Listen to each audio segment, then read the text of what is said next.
is up, everybody? WTF? Welcome to Funkatopia, and I hope you guys are doing fantastically. I'm Jeff. I know you saw it. I can't help it, man. This intro music, it's still the coolest thing out there, man. Every time I hear it, I get excited. Yes, let's go. For those who ask, and I occasionally do get asked, man, oh man, I like your intro music. That is a song from Michael Gabriel. So if you pick up his Genesis album, you will find it on there. And Michael Gabriel gave us permission to use it as our intro song. So we didn't steal anything. We asked. Killer song, awesome person, right? All original music. You may know Michael Gabriel as the guitarist for Sheila E., but he also has an incredible solo album, and he's an incredible performer. So go check him out for sure. And according to Mr. Christopher, he is easy on the eyes. So, is easy on the eyes. There is absolutely positively no doubt in that. Welcome to Funkatopia WTF. I am your host, Mr. Christopher, and this is my illustrious co-host, Jeff Page. I feel so bad for all those people who are looking forward to you doing everybody who misses my horn. Yeah, so y'all can blame it on Mr. Garcia. I'm on horn hiatus for now, but it'll be back. It'll be back. Let's say hello to some fine folks. Before we start, I'll go ahead and let you know that tonight we have a very, very special guest with us. Artist Troy Gua is in the house, and I am super excited to have him on board. And we're going to have a good time because many of you have seen the little teeny Prince dolls that he makes in various scenes and whatnot. And it's awesome. It's really friggin' incredible. You've seen it many, many times over the years, and I wanted to bring him in and just kind of go through some of that stuff too. We're going to be going through some of the Prince stuff and also some of his other artworks. We're going to be talking a lot about that stuff, but let's say hello to some fine folks before we bring things in. Yoga, you have been here for a minute. For like a minute and a half. Since, well, that seems 11:35 p.m. I'm not exactly sure when. It must have been the last. Certainly, Yoga's not been waiting that long. That's hardcore fan, Troy. Talk about waiting in line. Yeah, I want to make sure that your home address does not get out. Kimberly from West Fargo, North Dakota. Welcome one and all. Sue from Southern California. Veronica from Bronx, New York. That's always a great spot. That's really fun. What's up, Sue? What's up, Kim? Krista, what's going on? Arlene from snowy Canada. Greg from Milwaukee. Man. Aloha, Claire. Heidi says, we can still hear the horn in our heart, Jeff. You can still hear. There you go. You get it. Now I'm going to get in trouble. See? You twisted my arm. It hurt. The problem is that horn is trademarked by me, by Mexican soccer stadiums everywhere around the world. Yeah, I've been hunted down. Don't use my horn, man. Sorry. We're doing this early, really? We just started this early? All right. Let's go ahead and bring our special guest in. Ladies and gentlemen, I hope you guys are in for a fun time because we're going to go over like a bunch of different things, and this is going to be a lot of fun. Please put your hands together for the one and only Troy Gua. What's up, man? Troy, you get it. Right on. Hey, guys. How's it going? Going well. It's going well, man. I was going to wear. Thanks for having me. I was going to. You were? Well, I wore it for you, actually. Well, see, because I have the one that actually, maybe mine's in reverse. Are you wearing yours backwards? Nope. It's a sweatshirt. Okay. So okay, you know it is. That's a totally different one. Yeah, that's totally. You can read it. Yeah, mine has. You flipped the camera. Well, mine has the the setup with all of them standing in front with all their names. Right. So that's actually. I've got that T-shirt. Yeah. Yeah, that's a nice one. So how have you been, man? I've been well. I've been really well. I've been really surprised and honored that you invited me to be on your show, man. Thank you. Thank you both. You deserve to be here, man. I will say this, though. You are probably one of the only artists of all the people I've seen do things that actually can make me go, aw. Nice. I don't do that for many things. I made Jeff go, aw. Aw. That's cool. I'll take that. Oh my gosh. Yeah. So I think it's really, I'm trying to like click on everybody that's saying hello to make sure that you get you little bit some flowers here. Hey, everybody. All these people Very, that saying hello. And hopefully very you can cool. see the chat room on the right-hand side. So if we missed any questions, you can capture them. But man, so I, I know a lot of people here, obviously we have a hardcore Prince focused fan base here. But I want to talk a little bit about, how you even got into doing some of the artwork, because one of the things that I find really intriguing about your artwork is that it does not know, it knows no bounds. It's like, because you do the doll thing, but you also do sculptures of sort, and then you also do um paintings, you do all kinds of different types of installments. It's like you just kind of like dabble in a little bit of everything. So let's start with, how you first got started as a young person, and how you started doing this. Boy, how I got started, I was probably influenced by my older brother, to be honest.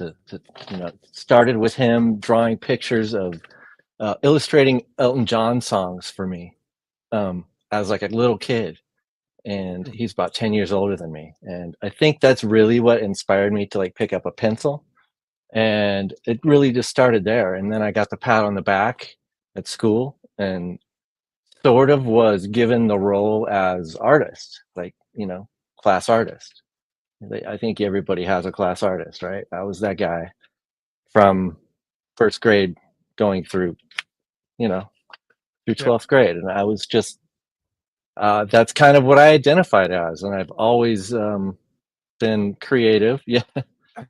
Nice. My mom was creative to a certain extent. She sewed a lot. So I think that probably influenced my dabbling with the tiny clothes. My dad was a massive tinkerer. Like he would take things apart and put them back together, and was really interested in like little watches and that kind of thing. So I think I picked that up from him, and I just kind of took things from here and there, and I was upset. I was a really obsessive little kid too. I was obsessed with King Tut, and would just draw pictures of King Tut and all the items and treasures, and yeah, it just Was it I've the never was it the say again. hieroglyphics of it, or what? I mean, what specific? It was during the height of like Tutankhamun mania, right? King Tut mania, when it was going through a tour through the states, and Wow. it was in every news, every day it was in the newspaper while it was here, and it was on TV and just ads, and I never actually got to go. So it's still like a goal of mine to go to Egypt and look at that mask in the eyes. But yeah, I mean, I guess that's how it got started. I think somewhere along the line, I had the wrong idea that I was going to be discovered at some point. In high school, I kind of lost my way a little bit. Didn't really have a lot of guidance. Like, I don't know if my folks really knew what to do with an art kid.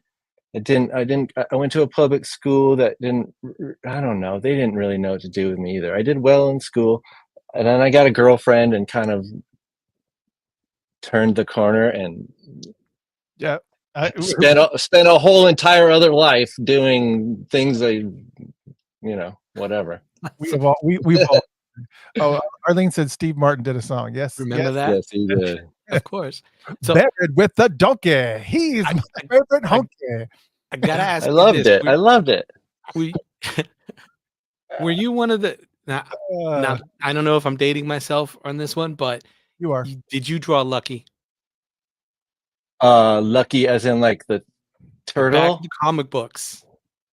There So was like this the little pirate, the turtle. pirate, and draw Lucky, and then you got the opportunity to. I don't remember if I tried. I probably did. I probably didn't. It was the pirate. You had to draw it. Do you Or have the drawing turtle, talent? or God, what was the third one? I can't remember. Oh, Yeah, I it only was. remember Someone one. must know. Did you do it, Jeff? Oh yeah, I did. Did you send it I was an in? artist back And, Are then you too. cool? of course, they accepted everybody. I know I probably did like the most I Right? never ridiculous thing. submitted. Just my You're brother and I went to my parents and the family and said who drew better, and they said, "Oh, they're both really good," and I got mad because there's no I'm way they're out. both good. well, Right. so well, I mean, so that kind of goes a little bit to the question of why you haven't really settled. I mean, because a lot of artists will specifically settle on like one medium, whether it's oils or whether it's watercolors or whether it's sculptures or whether it's what you just seem Mhm. to have no bounds as to what I what hope not. are. I So, hope not. That sounds really boring to do one thing over and well, over. I agree, And but I'm and just I just, and it's detrimental to my career. Absolutely. If I would have done the pop hybrids that I started doing in 2010 and kept doing those Mm, consistently and nothing else, who knows what kind of, I would have a different kind of career. But there's so many different ways of being a visual artist and making a living as a visual artist that, you know, yeah, my path is very untraditional. I can let me just say that. Like I started really late, because I didn't really like begin a career until I was about 35 years old.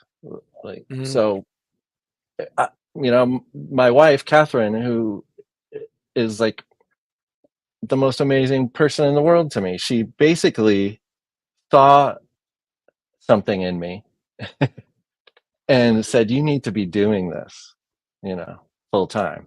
She was making enough money at the time for me to be able to quit my job, and it was really difficult for me to do that and like accept that help, but it made the difference. It made everything. It mm, changed everything, and it was just that having that person believe in me so much was I can't even describe how much that really means and how much uh power that gives you.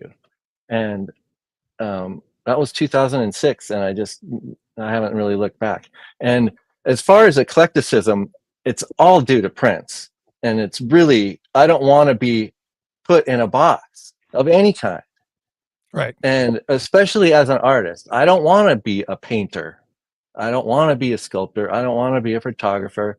I just want to be a dude who makes a lot of different cool stuff. And hopefully people can see a thread somewhere. I mean, to me, it's really all about identity and the fluidity of identity and multiplicity and time and change. mm. And I think most of my work is really about that if you kind of boil it down. But Yeah, yeah, I can't. So I've begun to think of my different bodies of work as like islands that I can visit periodically, like the pop hybrids. I can always go back there if something inspires me to do so and make a pop hybrid. The Petit Prince project I'm constantly working on. If I have an idea for a whole new series, I can go and do that. And it's, you know, right now I'm really feeling pretty lucky because I've got like 3 or 4 different bodies of work in different places at once right now. Mm. So it's like, I feel pretty lucky because a lot of artists can't get one body of work. So Right. it's like I'm super grateful and fortunate to be able to have people that are interested. So and talk about that as far as, like, where exactly your work is kind of being showcased right now, because you mentioned that there are 3 different places, but I'm curious, where those places are right now, so that you can share that with the audience, and also, how do you manage that as far as, being present at some of them, or how does that work? well, Sam Gallery, which is part of the Seattle Art Museum, they showcase Northwest artists and have been around they just had their 50th anniversary. And I've been working with them since 2009. And they've got Uh, it's an interesting situation because they're in the museum proper, so they get all the eyeballs and traffic of tourists, Mm. and that kind of is a bit of a like the rest of the traditional brick and mortar galleries of the city see that as a little bit of an unfair advantage, and I guess I can sort of see that. But what I'm getting at is that's where my work is, and so I've been fortunate enough to have a lot of collectors from all over the place pick up my work. And I intentionally created this body of work as something commercial that was going to be able to support me in a way, and I would be able to like use that money to go and experiment and do other things. And it's worked out. I mean, the pandemic is, changed everything. But I mean, so that's where I've been in Seattle, and they've been great. They've been great to me. I just now recently opened a show in Portland it's a completely different body of work, and it is a space that's a kind of a high-end hair salon / art gallery. They've got a dedicated gallery space, and I had a show there in 2018 that did real well. And I started making this new work, and Eric, one of the owners, reached out and said, "Hey, you want a show?" And I was, "Of course, yes, please, thank you."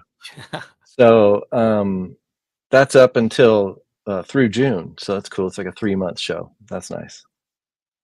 And then I have work at a group show in a gallery in Palm Desert called That Gallery, and it's a music-oriented show, kind of based around Coachella and Stagecoach. They're right on El Paseo. I have not been there. I have a good friend, Bill, who ran a gallery here in Seattle, Bonfire Gallery, and I had a couple of shows with him. He's got a space or a place in Palm Desert, and I was like, "Find me a gallery, please," and he did. So we'll see if anything comes of that. It's I think of just a 1-month show. We'll see. Yeah, I mean, there's some things that you dabble in, which I find I was curious as to what some of the inspiration. We did a question from Joshua said, "Who was or is your main influence?" Like artistically, I think you know there has been so many. I think that the guy I probably identify most with is Man Ray, and he did all kinds of different things, and he was super inventive, super ahead of his time. Never really got, I don't think, the due that he deserved. Had a trickster quality about him, about the way he produced work and how he presented it. And Marcel Duchamp had that also. And that trickster quality is something I'm really attracted to. And that's Prince had that also. So Yeah, you never knew what you were going to get. It was just, yeah. yeah. I mean, that was Prince's thing, obviously, too, was just, even from one album to the next, you were like, oh, we just have no idea what to. That was it. That was the excitement of like, what's it going to be? Right. What is the next planet we're going to? Right, exactly. Only his first 2 albums were very, very similar in the way that they kind of approached, musically, but there was still some changes. And then every single album from there on was drastically different than the one before it. Yeah. Then you jumped into Dirty Mind, and it's just like, what is happening? And that's what I like consciously did with my art. Like I got really popular with the pop hybrids, and I was like, okay, I'm going to do something like completely different. And I did, but I like to keep it more fluid so that I can revisit things. Right. I guess. Yeah. We were fully being trained for diversity and change and unexpected, because that's what he did. You never knew. And your art is like that. There's so many different aspects of it. It's like, what am I seeing right now? I have to adjust and go, okay, put on different goggles. Oh my gosh, That's cool. Thank you. I take that as a compliment. I've been told by a real successful gallery artist buddy, he's like, galleries don't know what to do with you. You're just too all over the place. And I'm like, well, really? Yeah, for sure. Like they don't know, like they want something that's, I can't speak for all galleries, but generally speaking, they want something that is sellable and consistent. Yeah. And right. I mean, like this stuff what you're showing right now is definitely consistent. There's like over 100 images. There's a huge body of work there. There's a whole career there. But Yeah, I guess because I do all this other stuff also, somehow that confuses the issue. But there was actually a bootleg group that has used this image as their cover. a group, or is it the Norwegian cover No, album? it was a bootleg label that was like DJ Jedi? I'm not even sure. It might have been years ago. Somebody did use it on like a mix CD, and he was like, "Oh, dude, I'm so sorry," because I was like, "Dude, what's up?" And so he sent me a Wax Poetics, and he was really cool and like a free disc. But yeah, Well, it happens. Yeah, but I mean, one of the things that's intriguing about this, and I didn't really realize this until I started reading a little bit about some of what goes into these particular images, because you think they're just, to the average viewer that maybe is not really paying attention to some of the details that are going into creating these pieces. You actually, in some cases, take pictures from different eras of a specific artist and like find ways to kind of merge them. Yeah. And that is so, and that's like really unusual. And that's really the case in the multis, which we'll talk about in a second. But okay, stuff is like, it's unbelievable. I mean, it's thanks. like really cool. I mean, that's the way I'm trying to maybe visualize time is with the multiple eras of the same person, right? And it kind of blends together so well because it is the same person, but it gives depending on the the depth, the opacity I use for each layer, it changes. It's really, and some now, is this primarily done in Photoshop? I mean, how do you? it is now, yeah. Like I mean, I guess it always was. I initially the series began as acrylic paintings on canvas that I would resin coat, Right. and over time those sold really well. And over time, like people would come back and be like, "Hey, do you still have that? The boy King of Pop?" And I'll be like, "No, but I've got the Ronald McReagan." And they're like, "Oh, I want the Boy King of Pop." And so like over time it just sort of made sense to me because people really identify with the icons, right? They identify with a specific image. So it made sense to me to turn it into a limited edition print series. So it started out as these 12 by 12s that way, and then they're all digital and printed and mounted. And now the one behind you, I've seen, I think it was on an Instagram. Well, one of the pieces of work that's right behind you, I think I saw something on Instagram saying it was like 1 of 10, right, good written. So you only make like 10 of each of these, and then that's it, and that's done. Yeah, actually, I make them to. It's treated like a photography series, so they're printed and made to order. Like there's 10 max that will be made, and I will make one as it's needed. Like if there's a show coming up, if someone orders it, for instance, I had them for sale on the site, so people were ordering them that way. Yeah. But what did I just? It makes sense. A limited edition, and it Michael, creates that value too. Michael said, "Tell us about that Prince thingy over Troy's left shoulder." West. Michael has one of those Prince thingies. Yes, and so does Steve Park too, I believe. Steve, I think he's got.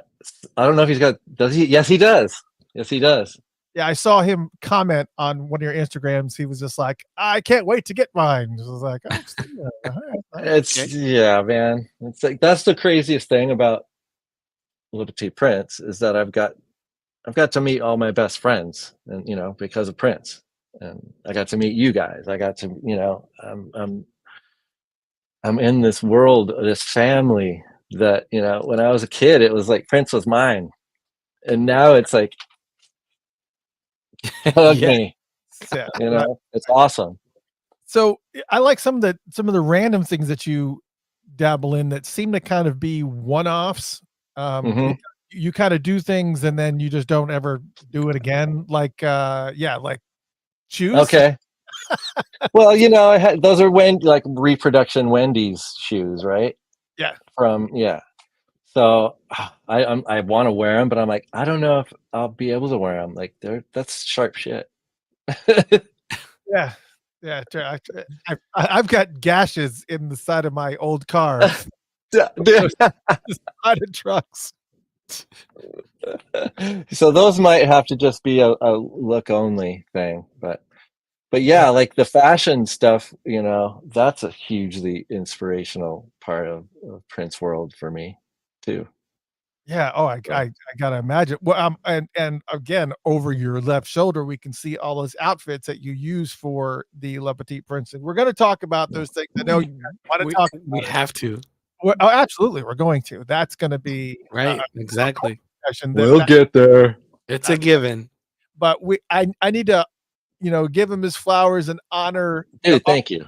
And the process that kind of goes into this, because a lot of the things that you do, one of the things we were talking about, and when we were talking about some of the pop stuff that you were doing, also these multis, which are really, there is a lot to look at here. Because I don't know how much goes into, doing some of these things, but these are the multis, and, you have to really, really look closely to kind of see some of these people that you merged together. It almost makes me wonder, like, what your thought process is, or what specific things that you're looking for when you're going to take, because these are like obviously over here in the middle, you've got, half a Devo, and there's also, it seems to be one of Prince here, it looks like, but like all these different individuals that are kind of merged together, and some kind of this whole series is a self-portrait, if that makes any sense. So what I did was, I'm not in here anywhere, but there are hundreds of people who have influenced and inspired me throughout my life. So I've taken images of them, processed them in this weird filter that kind of gives them this uncanny valley look. Like, is it him or isn't it him? And kind of centers them and crops it. And so that, I guess I'm getting into the process. So what I've done is then sliced all these portraits and put them together into these quilt-like pieces. And I imagine them as self-portraits. So I've got my folks in there. They're in there a lot. Both my parents. I've got my siblings. My wife is in there often. All the purple ones are Prince. There's musicians, there's artists, there's writers, there's actors, there's teachers, there's all kinds of folks, there's athletes, all the people that that I know, like folks that are inspiring to me now, even a couple of people who are negatively inspiring. I included as many people as I could, and it was a huge installation, and I imagine it as, this was specifically about me, but I imagine it as some kind of a public art piece in a subway system or somewhere where there's a long wall, and it could be as tiles, and it could be community members, and it could be it's really about multiplicity and fluidity of identity, because like all these people, even though like I'm slicing them in half, they're becoming new people when I put them together with someone else. It's like this whole new person. Well, and I know you say that the purple ones are Prince, but some of them seem to have features that, like this one that's like can you see my mouse cursor? I don't know if you can or not. Yeah, I can. Like this one down here is just the configuration of the eyes and the lips, kind of like there's like a little bit of differential. Like, is there some type of alteration in place? There is. Okay. And it's just specifically for this. It started out, it really, like most of my work really evolves like from one thing to another, and often widely. It started out with me just messing around with this AI app. And I was like, for some reason, decided to go down this Tom Hanks rabbit hole and like go through his entire filmography and get his character from each film and put it through this filter. And I don't know. I mean, I love Tom Hanks, but I don't know. It was just a weird thing to do during the pandemic. And it turned into, then I was like, well, what if I printed, they look like paintings. What if I print it out on canvas and glaze it? And okay, because it looks even more like a painting. So there's the trickster mentality, right? I'm like confusing the issue. It's like, is that Obama or who is that? Is it a painting? Right. Is it a print? What am I looking at?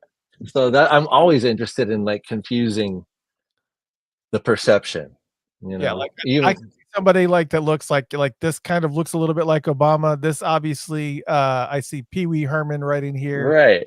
There's like really, well, obviously Michael right here, but there's like really small, just very tweaks, yeah. They're really weird. Yeah. And you know, I had this show. It was up for 3 months in Pioneer Square. It was alternative space, and they open every first Thursday. Most towns, I think, have it. You know, the crowds come through, and people were just like, it was really fun to watch them react to that because they're just mesmerized. Because so that's the thing. Those pieces were all 32 by 40 inch, but it's like modular, so it can be like really long or really big and wide, and so it changed configurations over the 3 months, and it was interesting to watch. Well, I mean, I do have a question about that was one of the questions I had, and I literally just had on the bullet AI.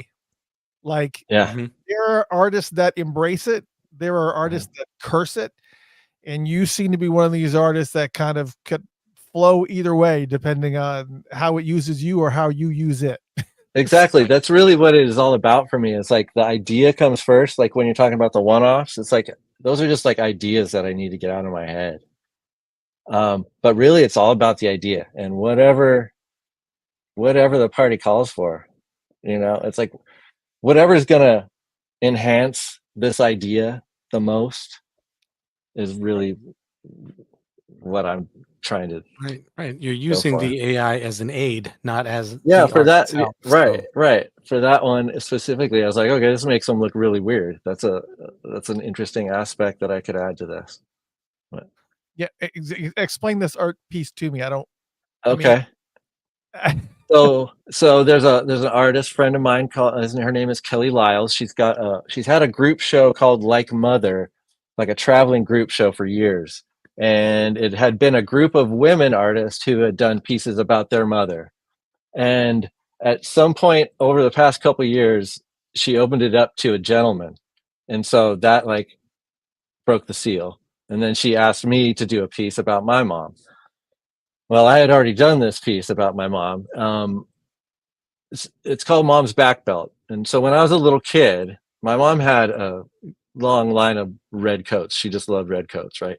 And as a little kid, there was one specifically I remember really distinctly, and it was a red corduroy, like mid-length coat that had this back belt on it with big black buttons.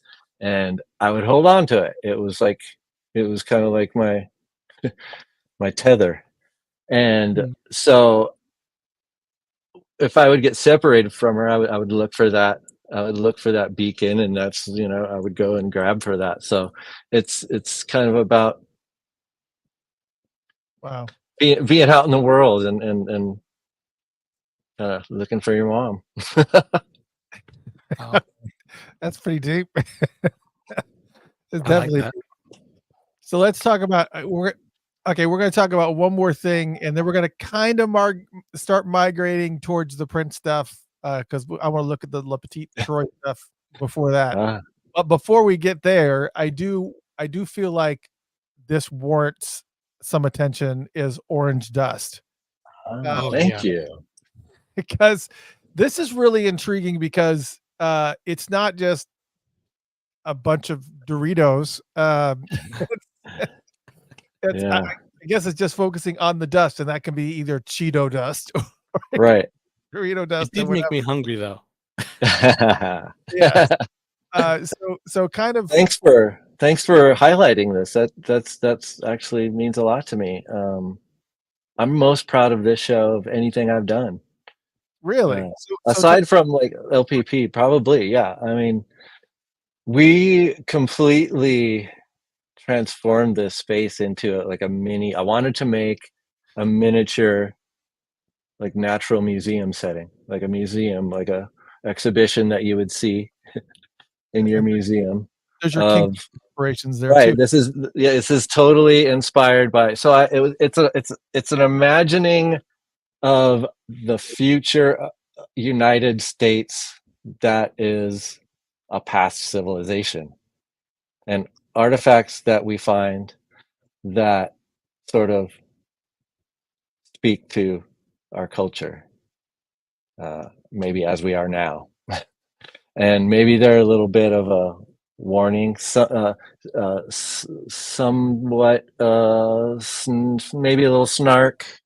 Is that supposed to be Marge Simpson inspired?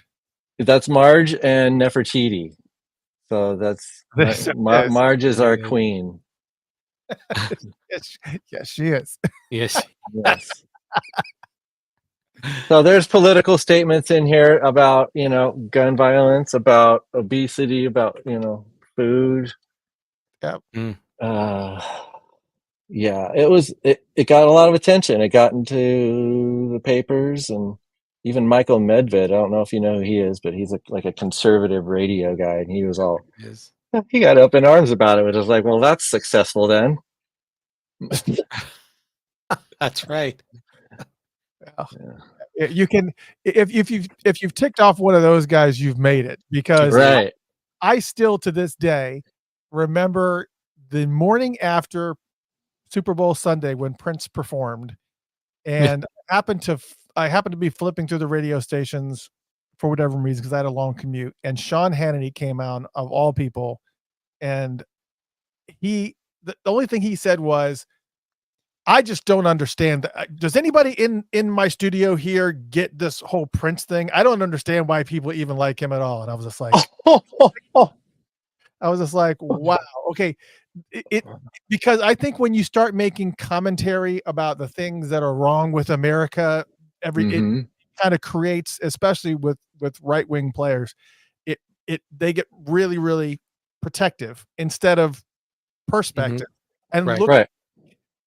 Just kind of taking a step back and understanding what's being said and what the view is. It's just it's immediate defense. Well, hold on to what I believed all along instead of opening up to new perspectives. That's really what it is. That is our doom. That is absolutely. And this is pretty amazing because you know how hard it is to find Doritos that are like perfectly flat. It's pyramids. I actually only had to find 4. No, just kidding. Right. No, there's the magic. Yeah. Oh my gosh. All right. So I love that. Yeah, that's really cool. Now what happens with these displays once you display them and then you put them back? Therein lies the rub. A lot of my stuff doesn't sell because it's like, what am I gonna do with 40 plaster orange flocked Dorito pyramids? So storage, giveaway. Just eat it. Yeah, I wish.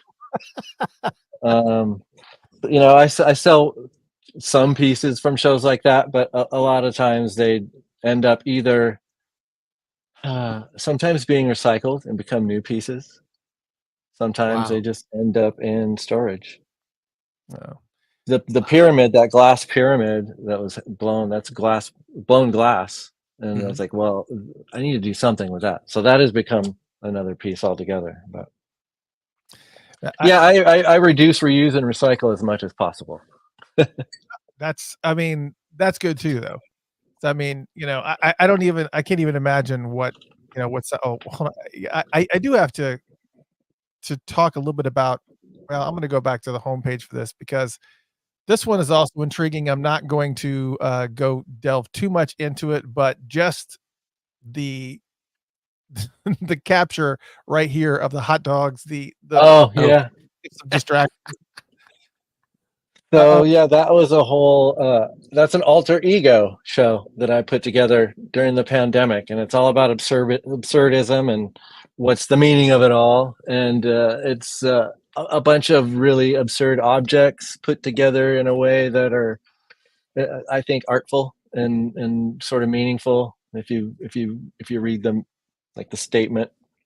All those shows are like statement shows, right? They're all theme shows where I have an idea that I build work around.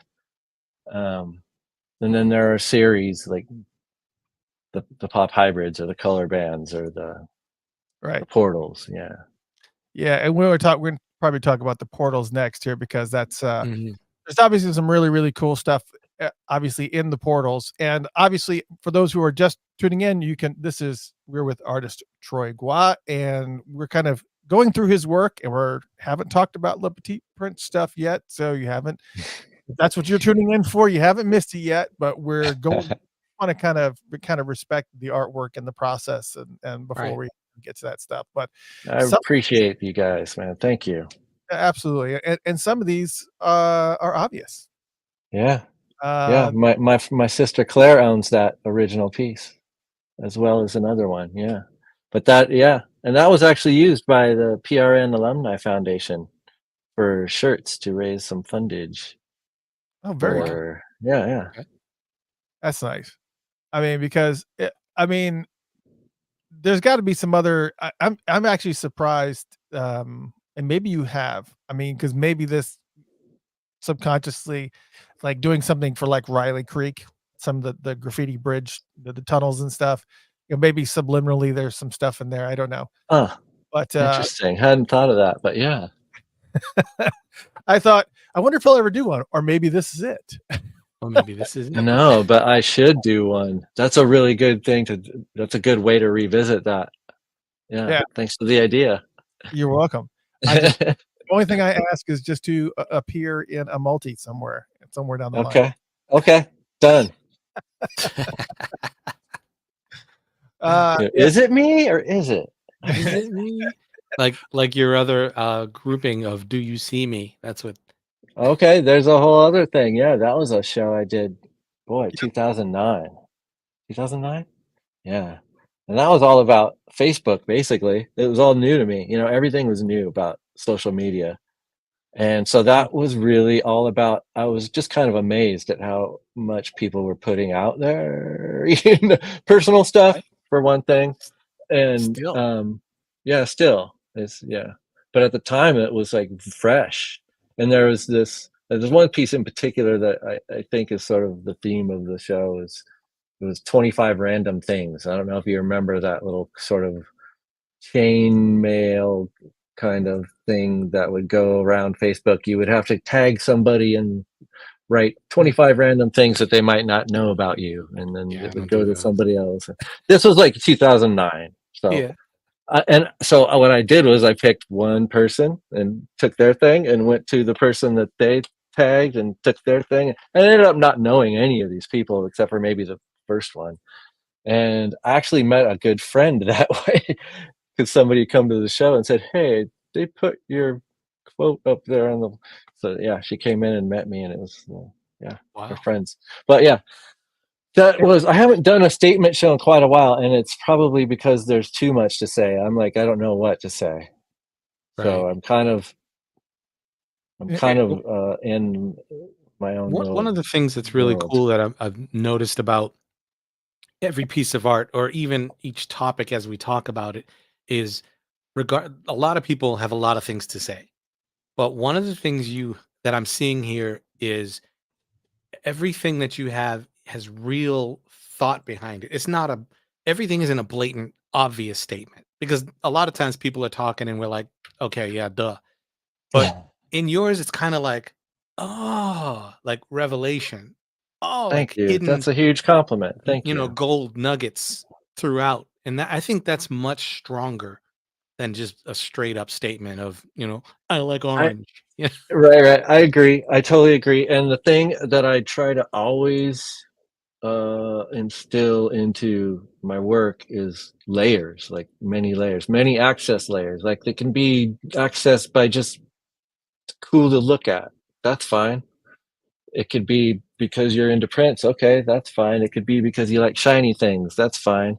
Or it could be like, oh, who are these people that he's putting together? And then you like realize, oh, there's something more to this than just, an iconic, pop art, which, Now we're so talking about layers and levels. yeah, That's where it comes deep. exactly. And the more levels, the better the piece of art, as far as I'm Right. concerned. So. Oh yeah, absolutely. And right before we go into the La Petite Prince, I want to go into the La Petite Troy. All right. Yes. Because you put yourself into a lot of different scenes, obviously, that are, eh, obviously iconic Prince, like Purple Rain over here. For sure. Yeah, this whole thing was like an offshoot of LPP, and it was really about what would you call it? Fantasy fulfillment, I guess. Really, it's like hero fantasy fulfillment. It's like, oh well, okay, I can put myself into this scene. I can put myself in this movie poster. I can put Right. myself on this motorcycle, and it just opened wide as as I started just like, oh, I'm into so many things. It's like, okay, I can, this is me as Luke Skywalker, this is me as Andy Warhol, this is me. And it was and throughout this process, this series is really where I started gaining photography skills, because up to that point, the Le Petit Prince project was really rudimentary, crude. It was like more like pictures of things. There were pictures of this thing I made, and at some point during the Le Petit Troy process, it became the photos were the thing. Like this presentation that I've put together with all these different components. This is the thing. So this is really where, see, like that one, it's like, man, that's killer. I love it. But like that's the kind of, like, I've gotten to a point where I feel like I can do pretty much anything, which is a good feeling. A little Elvis action. And I guess, should I explain, the look? Do you want me to tell why I? Yeah, absolutely. So the seed was probably planted really in like the early 80s. Like my friends had cable. I did not have cable. I would go hang out with them and we would watch cable, and Thunderbirds would come on. Jerry Anderson's Thunderbirds and Captain Scarlet. And so if you don't know what these are, they're marionettes who have movable faces. Their eyes open and close and their mouths sort of move, and they have oversized heads on bodies, and they have a really strange, bizarre, kind of surreal look. And I was fascinated by that look as a kid. And then, went through my teenage years, whatever, kind of forgot about it. And then 2004 rolls around, Team America World Police comes out, and I am obsessed. I'm obsessed.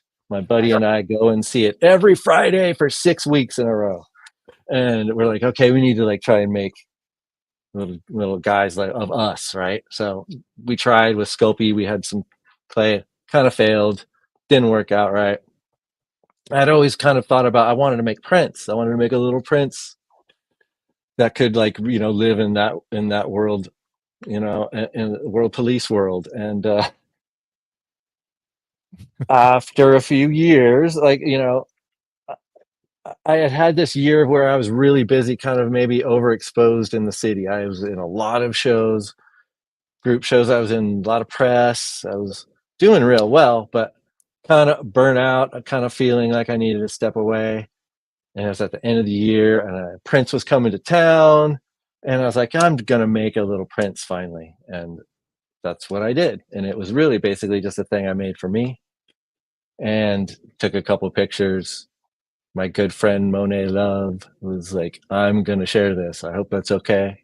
And just kind of organically happened that way. And then it became this thing where like Questlove like discovered it and retweeted it and then like challenged me to do the Sign of the Times cover. And then I was like, okay, if I can do the Sign of the Times cover, sky's the limit. And so that's kind of when it was like really a moment where I was caught up in things, and it was really fun for a minute. That's awesome. Yeah, matter of fact, at the beginning, Questlove actually was quoted as saying, "Troy is a gifted artist with amazing vision and detail. The thoroughness in his work shines amazingly through. Truly in all of his work, and expect even more awesome things in the future." So that's I mean, I got him to do a blurb.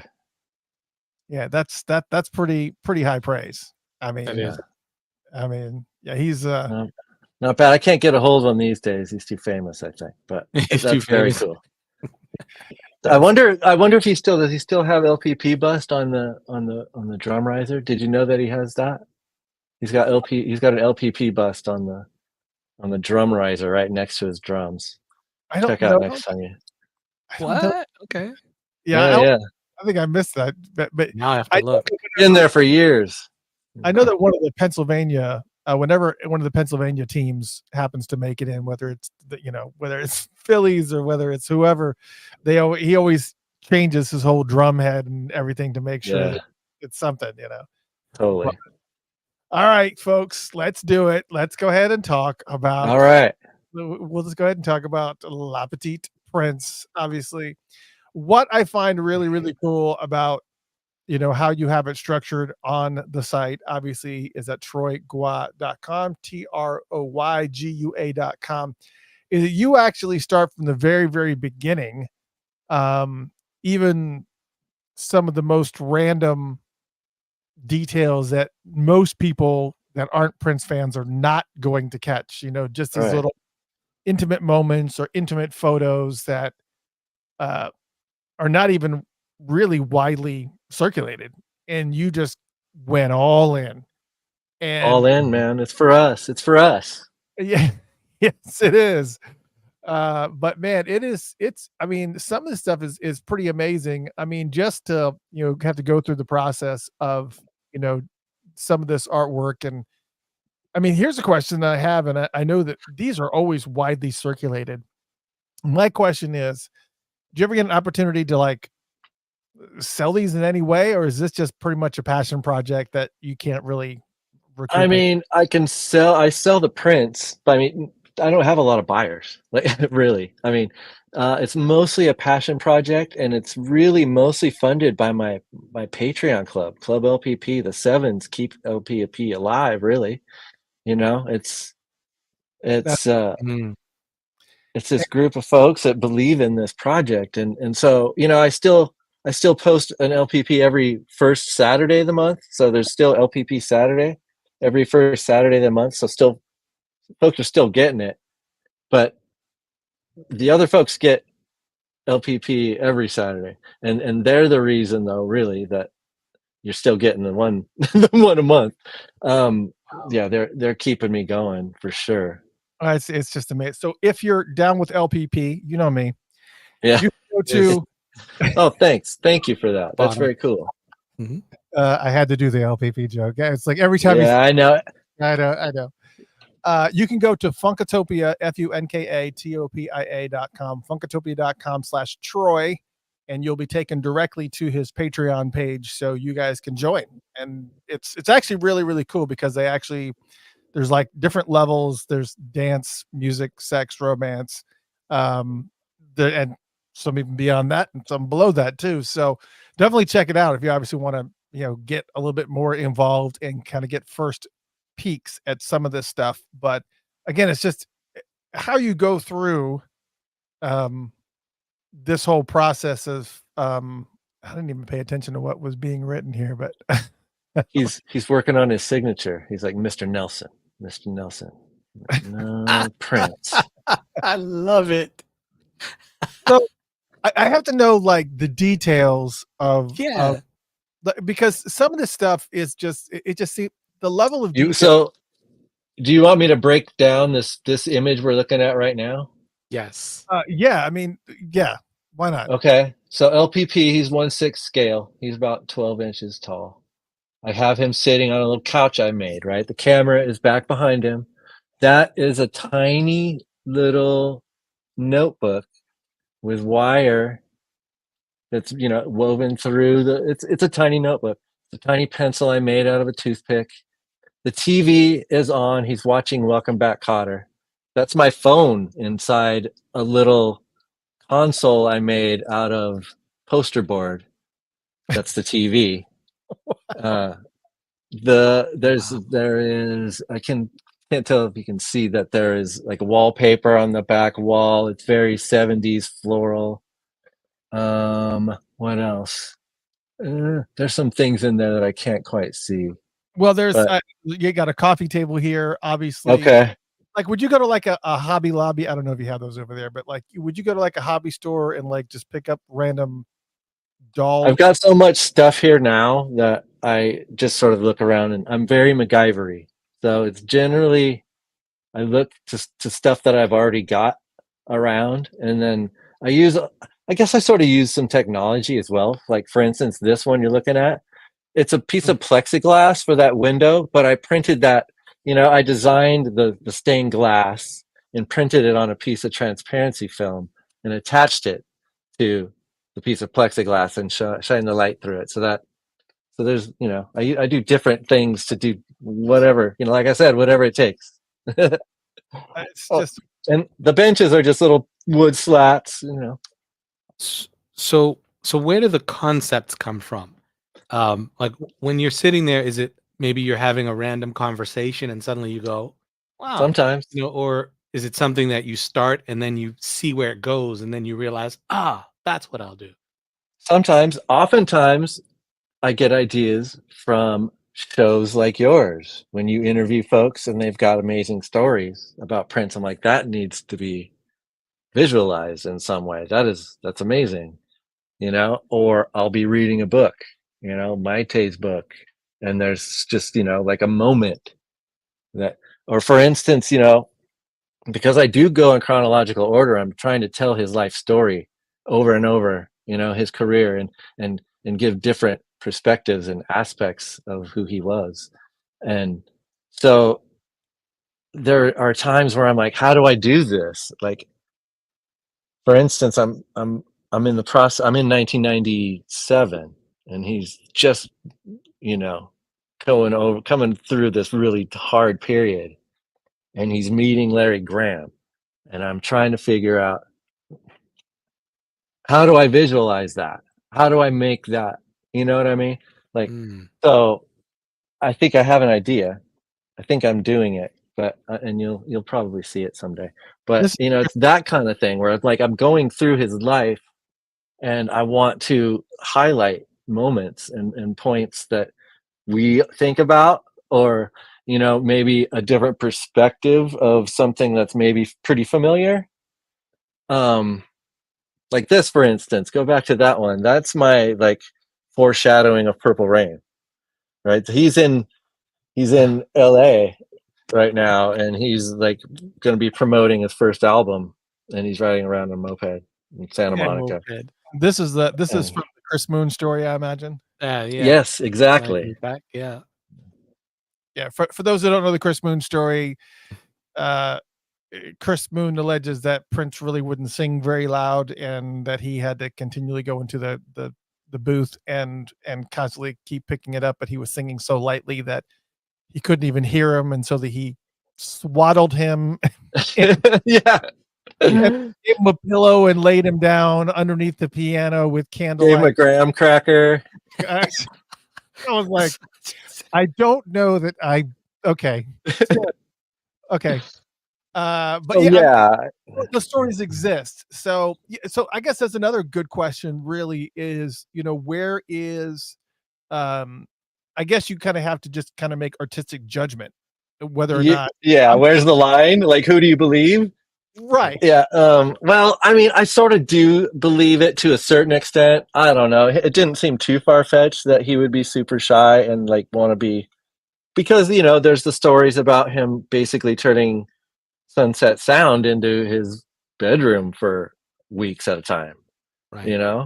Foo-fooing it out with the lights and the scarves and the bed. So I don't think it's that out of the question that maybe happened. So here's one that's like, kind of a fantasy idea, like picking up on that triptych thing that he did with the inner sleeve. Yep. Well, see, what's beautiful about this is, as an artist, you have a license to embellish it to whatever your imagination takes it to. So, whether the story is true or not, if, it's out there and it makes you go, huh, that would be an interesting visual or concept or idea, you Yeah. have the license to do it because it's in your brain. No one can tell you that you can't think that. Or just even like, that there's moments where Prince had to just be really contemplative, right? About whatever was happening. So that's a scene in itself of just him being, thinking, and that says a lot. Like this one, he's like checking out his first album, right? It's like, wow, he's just opening that box from Warner's and checking out his first album. Like, does it look right? The Does it level of look detail. It's just a level of detail that not only that you have to like paint, because obviously, there's no pictorial proof of any of that, or so you have to kind of right? imagine what it was like, what he was doing. It's just, I mean, it's just amazing. It's just some of the stuff. Now, obviously, we're kind of going through the black and white stuff because this is like early, but when we start getting into some of these Whoa. where the colors and stuff, it's Tell you what, man, I've got so many images that this page is maxed out. Like there's only that many on that page because I can't put any more. Wow. So Okay. yes. yeah, For those who have never been on this page, again, we're at troygua.com, but you can kind of see of the level of detail and how much is on here. I mean, how many photos that you've created. So here's the other thing too, is that, each one of these dolls, I guess, there's different facial expressions. Obviously, you probably gotta appreciate an image like this, that you don't have to focus on, what face it yeah. is in that particular mix. But what is the process? Do you just have like 100 different heads that you can choose from, that you modify, or do you, Five. I what have do you, 5. Yeah, I have 5. The hair, the way the light hits, um, the way the lashes are. Sometimes I put lids. Um, there's really only five heads. There's about 3 interchangeable bodies. So there is not a collection of Prince dolls. well, I There mean, is a what about like it had like this? I don't. Yeah. This is obviously closed. I mean, you don't have like multiple ones of these. So No. how do you do something different with something like this? Well, let's see. The head comes off, right? The tongue comes out. That could be a look of like guitar ecstasy with his Right. mouth open. I could change the eyebrows a little bit and put teeth in there and make him look like he's um the whole body moves. It's all articulated. It's got different types of hands that I could use. Two All the different boots. clothes. Yeah, all the clothes come off and I, the art. it's You got that, like, even me like looking at all this stuff and talking about it, it's like, man, that's a lot, you the know? It's a lot. androgynous zones. Got the hair and everything. It's Yeah, yeah. like when you're looking over this, like as we're kind of scrolling through some of these images, um, you have to be kind of thinking to yourself, man, I've because I do that with Funkatopia. Like I've been doing this since 2004, and Wow. I look back. So this is 20 years of doing this, but I look back. I just say 20 years of spinning wheels and getting no traction. That's not true. Thank you, man. You don't know how important what you do is, and it's folks like you, and I think the creative sector of our Prince community that is really we're carrying this legacy on, and Yeah. it's important. It's important what you do. So thank you for what you're doing. I appreciate it, and thank you for what you do. What I was trying to say was like I can like go in to try to document like all the interviews that I've done over the years, and I'm like, holy crap, I've done a lot of interviews and I've done a lot of shows and I've done all these album chats and all this. It's like literally, if my kids wanted to know anything about me, there's like hundreds and hundreds and hundreds of hours of documented just stuff. That's Uh, cool. which is really cool. But do you feel that same sort of, when you're looking over these images, you're like, God dang, I've done a lot. And Sometimes, yeah. Like right now, yeah, right now, because I don't often do that. So like to look back at all these, it's like, and there's some definitely from like pre 20,000 or 2016 that are like cringy. The stuff I did originally, oh, I hate to look at. I really, yeah, it bugs me. But I think somebody in the chat asked about if Prince had seen this, and he saw the stuff before he passed, but it's a completely different thing now than what it was. And like you mentioned earlier, it's like, I've got this artistic license to sort of manifest these images. I don't think he would have appreciated that if he was around. So well, No, and first off, as we're scrolling through this, if you see any, was this the challenge from Questlove? yes. The actual album cover though, I don't know if I see. So do we do this? Do we talk about the dark day? Yeah, we're the C&D, yes. Yeah. Okay. Because yeah, So I've gotten one of those. I actually okay, yeah. I wanted to frame it, but I don't know whatever happened to it. I can't remember if I ever actually got a physical copy or if it was just the email. I got the physical. It was great. Go ahead. Yeah. Well, I mean, Prince didn't sue me. I used imagery. Well, I didn't use imagery. I recreated existing imagery from album artwork and sold it as merchandise. Therefore, putting into question the idea of intellectual property and copyright infringement.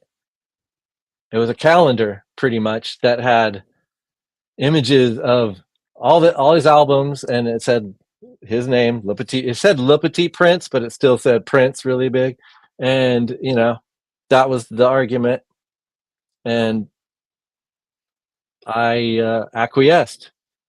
right. And it really blew up and was sensationalized, and I think to this day people have a really maybe not a good idea about who I am or what I do, and that's unfortunate, but it's all out of love. And Prince was and is my greatest inspiration, influence, and hero, and this is my way of showing that and trying to teach people about Prince. And I know it's an unusual way. It's a unique way, but it's my way, and it's important to me to do it. Well, and you have a lot of fans. I mean, maybe not some. You need to have more Patreon supporters, and I hope that people will go and actually start supporting you. You guys want to get this to like regular these types of this type of work. Funkatopia.com/Troy. That's going to be the quickest way. It'll take you right to the Patreon page. Man, you're so good at this. Appreciate it. Been doing it for a minute. But we just want to make sure that, you guys support the art, because this type of stuff, this type of activity where you actually have true hardcore Prince fans that are actually going out of their way to actively spend hours and hours and hours of their life documenting things, whether it be for what we do with interviews and playing his music on our ASCAP licensed radio station, to artists like Troy, who actually spend an inordinate amount of time creating these dolls and just recreating these visuals so that, to kind of just help continue pushing his legacy forward. I mean, this stuff is like super, super, super important. And really I mean, and your work is just fantastic. I mean, and it doesn't seem like you didn't leave any stone unturned when it came to like. That's the thing, is that, okay, I have the ability to make time a continuum. So when I get to 2016, I can go back to 1970 something and start again. And there's always something I missed. And there's always something new to fit into the timeline. But yeah, I'm looking at all these. I'm like, God, I wish you could see the stuff I've been doing now. Like, I've toyed with the idea of doing like an LPP specific Instagram, but I don't know, man. It's like I do it. This is part of me, but there's many parts of me.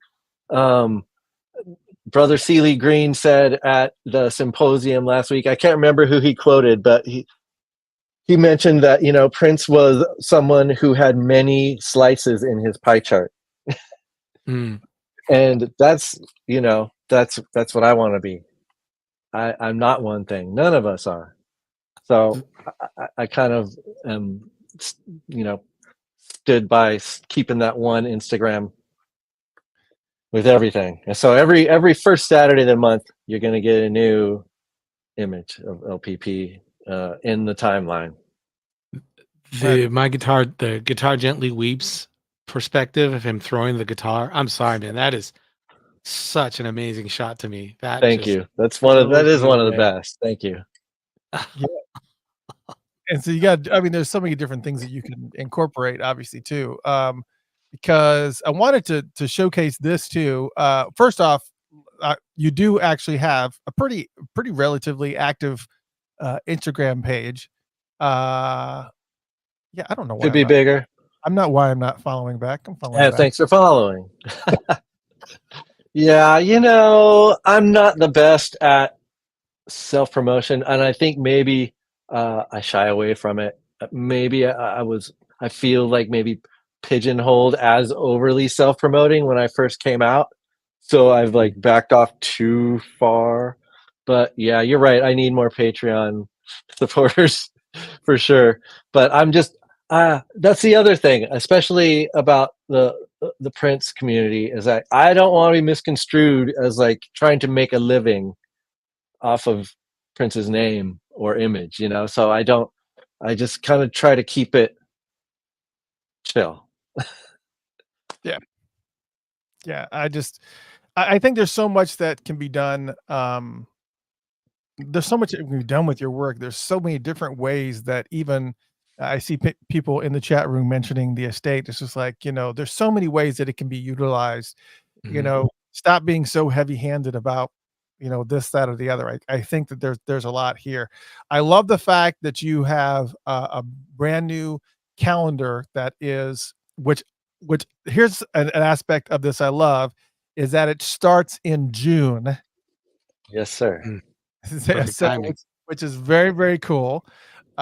So folks are starting to get, they're starting to catch on that's what's happened. This is I think maybe the fourth one.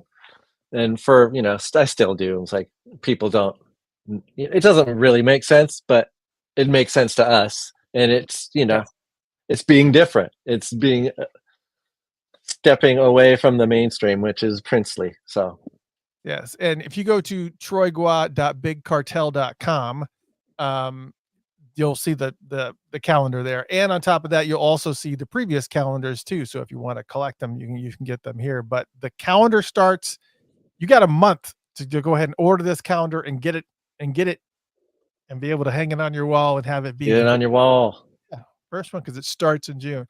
I mean, it's freaking and awesome. It's also chronological. So this one is pretty much focused on the 70s. Oh, that's cool. All right. Yeah. So, and does it go to the 80s or what is it? What does it do? Pretty much. Yeah. The very last image is like an extra image, and you kind of get one color image, and it kind of gives you sets the tone for what's going to come for the next year. Wow, this is just freaking awesome. It's And amazing.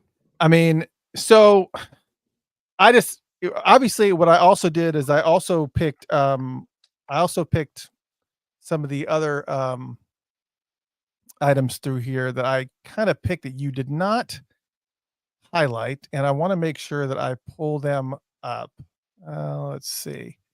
Is this because there were some that because you mentioned that there were some that weren't there, and there's a couple that I want you to kind of comment on, like Okay. Here. Let me give a little comment on this one here. Sure. He's in Joni Mitchell Ecstasy right here. And if you look closely, you can zoom in and see that he's got his hand on Hijira. He's got headphones on. He's wearing a fur coat that was popular. He wore a fur coat a lot in like the 1980 to 83. I've seen, images of. And so that beanbag chair that he's lying on is actually a velvet like Applejack hat that's stuffed with Wow, whatever. that's hilarious. And that is it. That's a scarf in the background. I've got a light right behind him. So that's one of the heads where I've added the eyelids to shut his eyes. Okay. Well, Muppets call out here. Yes, sir. Had to do that because the first Muppet call out really since I've been doing this since 2011, the end of 2011, and this is really the first time I've sort of addressed the Muppets, and that was very recently. So that was a fun one. Yeah. So that one, I got this idea from The Mandalorian. Actually, I tried it years ago and it didn't quite work. But so if you've seen like the making of The Mandalorian, they've got this entire room that's basically a circular LED screen, and that is used as their background setting a lot of the time. So I figured, why can't I do that with my TV? So that's what I did. So LPP is standing in front of my TV. That's awesome. Yeah. Brilliant. Yeah, that's how you do it. Yeah. Okay. The Office. The Office. Yeah, there was a story, and I can't remember who it was, but you had made a mention that she was called up to the office, and I can't remember who the person was. That's right. It was right before he was going on tour to Japan. It was during like the name change and the contract issue. There was a reporter there. He brought her up and said, "Okay, I'm going to be going to Japan, and I just want you to know if something happens." Basically, he like kind of left it up like to her to say, "You mean like you might get snuffed out by your record company or something?" And he was just like, didn't say anything. So there is that, and I don't remember where I got that. If it was, yeah, my sources are always good, but yeah, it was a interesting little vignette. Yeah, I think this came off of your Instagram page. So I think if you go to the page, there's a whole story that you would actually excerpt the article, so we can kind of take a look on that one. And that's that's been added on over the years too. Is this okay? Every image comes with an excerpt from somebody. Yeah. Okay, this image was actually created for a friend. It was created for Mark Bondi's Father's Day. It was commissioned by his wife at the time, Jenny. And yeah. That's very great. Yeah. Get wild, yeah. Man, so she hasn't complained about me like, posting it publicly, but I hope that's okay, Jenny. Yeah, I think that was on Instagram. We I am planning on getting another tattoo on my left arm, and it was somebody did a caricature of this. Yeah. He's front Reverend, and he's got the top hat and the blue skin, and he's in the symbol. Yeah, that's Reverend, and he's amazing. He does all this. He does a lot of really awesome Prince graphics. I said if I get another tattoo, it's going to be that one. It's super cool design. Yeah, I think I saw it. They used to have it on society7.com, but I think he got shut down, or he probably got a C&D also. But I think he popped up under another. But I said, oh, did he? Okay, I got to find it and I did actually find it, and I said, okay, I just got to bring this to a tattoo artist and see how much this would cost me to get done, because this would be freaking awesome. You know, it's funny you mentioned him, because early on in the LPP series, he actually photoshopped LPP into a Team America poster and sent it to me, and that was like my first introduction to that guy. And I was like, that's perfect. And he's like, I hope you don't mind. And I was like, man. And then I saw his stuff, and I was like, you're an amazing artist. He's like, oh, I'm not an artist. I'm a graphic designer. You're an artist. And I don't know. He seemed like a very modest, cool dude, but he does great work. Yeah. I thought that was funny. Yeah. That's and also, since we've been talking about this, now we can talk about all the outfits that you have behind you. Okay. Your left shoulder. So how many? Just a few. Right. About how many do you think that you have? I mean, because some of these I really have no count. Like, I'm sitting on the trunk that is the first carry. Yeah, it's probably got 50. I don't know. Then I've got like a little set of drawers that is overflowing with, let's see, 1, 2, 3. There's about 5 drawers that are color coded. They're like overflowing. It's all, I don't know. I don't know how many. I make all of it. Yeah. I mean, unless I can find something that is like, for instance, that the flannel shirt that he was wearing in the Muppet shot. Right. That was a Ken shirt. But everything else, I mean, pretty much is custom. It's bespoke. It's tailored to. Wow. Yeah. You put them in a hand-me-down. That's funny. But, you know, it sort of goes, I thought it was sort of funny because it goes along with a story that, I'm going to forget her name. She was the wardrobe coordinator at the time, and she helped him out with the outfits for that show. And one of them was the lime green turtleneck and pants, right? Mm-hmm. And he had it in his mind that he was, I want like a chenille green turtleneck with kind of a loose collar. And she's like, I gotta do this. She went to Target and found one that was like beige, and she's like, well, this might work. I'm gonna dye it. And he loved it. And so that's the thing that we see. That's a woman's turtleneck from Target that was dyed that color. And then when he got it, he loved it, and he's like, okay, all colors. So she had to go back to Target and buy like 5 more and dye them all the different colors that he. But so, I used a Ken shirt. It did a lot of shopping at Target. When I had Wally Safford, rest in peace. Love him dearly, but same. When I had him on the show, I said, Wally, where did you get those sunglasses? And he goes, Target. I didn't know. Good answer. There you go. That's hilarious. Everything goes in Target. Yeah. And I hope you guys got a really good introspective into everything that Troy does, and I hope that you guys go and support him on Patreon. Again, you can go to funkatopia.com/Troy, and it will take you right to the Patreon supporters. I hope that you guys join his Patreon. Please join. I will join before the end of the night, because there's some really, really cool things that are on here. Also, I don't know if this is still available or not. Totally. Okay, so this is another. Tell me about this product. It's my book. So I mean, there's a series of 4 LPP books that are like big ultimate collector's editions. This is a small little guys, 8x8, and it's all the images. Well, maybe not even all of them, but it's 40 images of LPP telling the story of Purple Rain. It's a little hardback book. it's, it shows like the filming, all the images that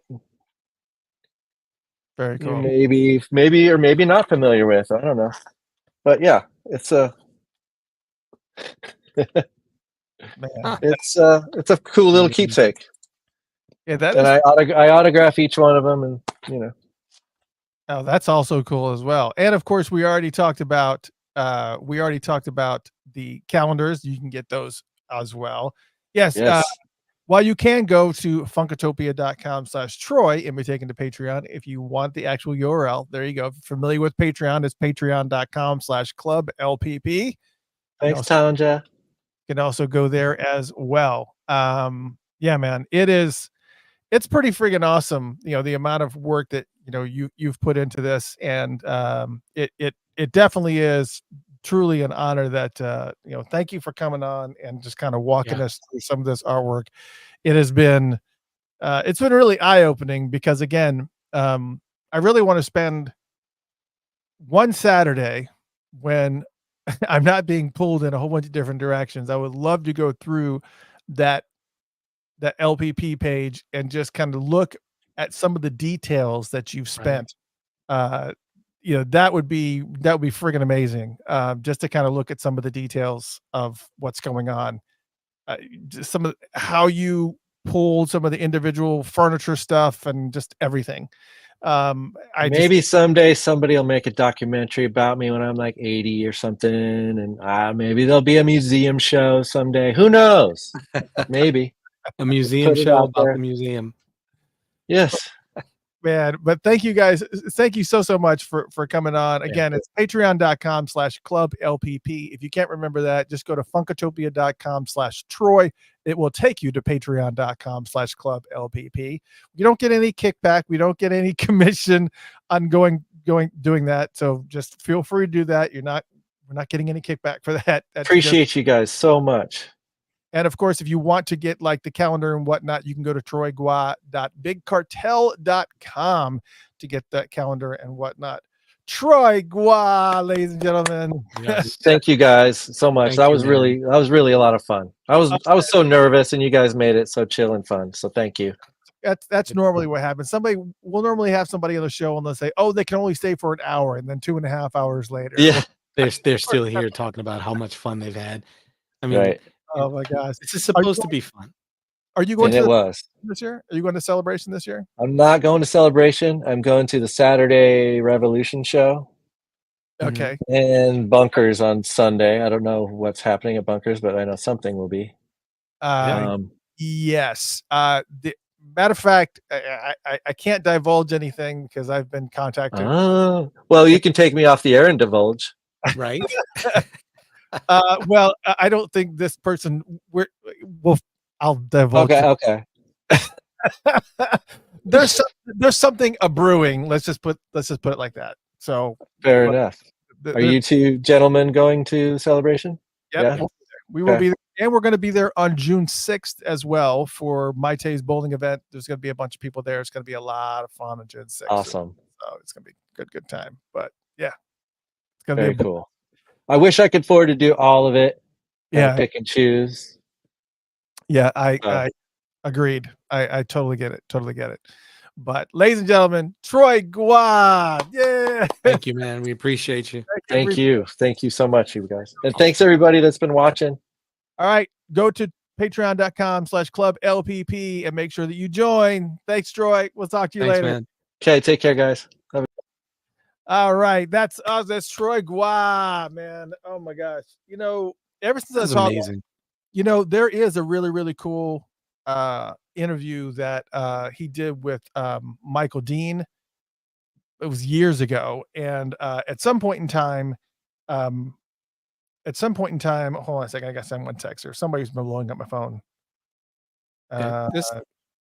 This was some really good stuff. He put a lot of I just can't believe the amount of detail and thought that he's captured, just finding out like these little things to create that. It's amazing.